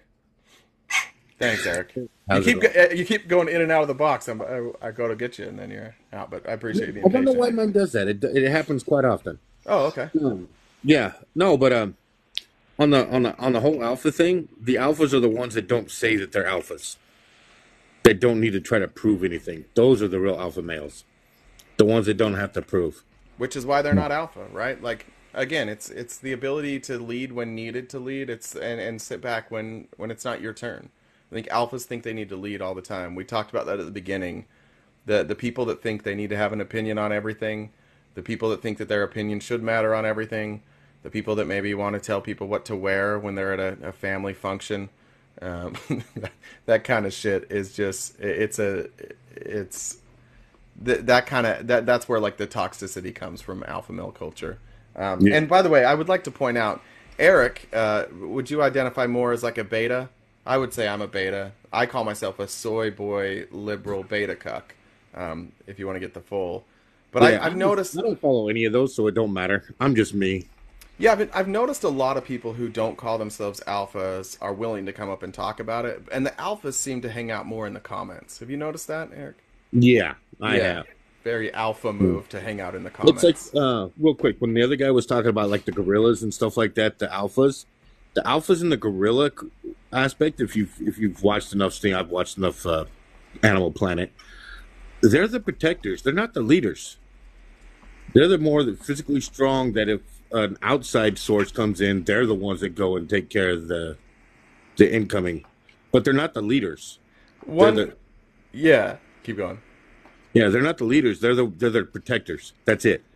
One thing that you'll see with alphas, this is always, it used to make us laugh. It was before like alpha was a thing, before we were talking about alpha males, but we called it like bro culture. And you would see these people who believed that they were leaders, and it was kind of like as influencers were first coming out. But every one of them, it was like, I love Gladiator. Gladiator's my favorite movie, and they idolized like Gladiator, not even realizing that these alphas were actually just being used for the entertainment of everybody else at the expense of their own lives. They weren't protecting anything. They were being used to bet on and as for entertainment. And they would all see Gladiator and they're like, that's the one. It's like, do you guys not realize, like, you're the ones in the chains here? You're down there risking your life literally so other people can have enjoyment. And you're like, I'm the leader. No, you're not. You're not the leader. The leader is the one that put you in chains and made you fight like 15 other people. That's not... But alphas are like, I love that shit. I absolutely... Same with... I like the UFC. I enjoy watching the UFC, but you have a lot of UFC fighters like, I'm the alpha. Again, you make money and you fight because people pay you to. You are entertainment. You are not the leader. You are the leader in us watching you. And if you want any proof that those aren't the leaders, watch when they lose. See what happens when one of those studs loses 2 fights in a row. They're done. Their influence is gone. Their money is gone. They're no longer... Nobody really cares about them anymore. It's a funny thing that alphas do, but the reason they do that is because they're stupid and it's not their fault. They're just dumb, so it's not their fault. Yeah. Okay, I got a question for you. Yeah, because I hear you refer to yourself as soy boy. What is soy boy? It's something that alphas like to call. So there's been, I don't even know if the studies are true, but there have been studies about like soy and estrogen. That if too much soy in your diet will give you estrogen. So it's a way to say like that you're not manly. So if you're a soy boy, you have estrogen, and of course beta is lower than alpha, and cuck is something that they know a lot about because it's their favorite type of adult entertainment to watch. Okay, that one I'm gonna have to look up. So, yeah, well, listen, if you have somebody checking your if you have Covenant Eyes on your phone, maybe don't look that up on your phone. But if nobody's watching your search history, go ahead and search cuck. But not if you have Covenant Eyes, because we don't want Mike Johnson knowing that you searched that. Yeah, Actually, no. I'd love for these idiots to see what I search. I really would. It would. They wouldn't understand it. They wouldn't get it. It would freak them out. Yeah. Real quick. Yesterday, I was watching. You were in one of Whisper's lives. Yeah. And you guys were arguing with this one guy, and he just kept refusing to truly answer the question. I remember that guy. Yeah, you guys should have just asked the question a little bit different.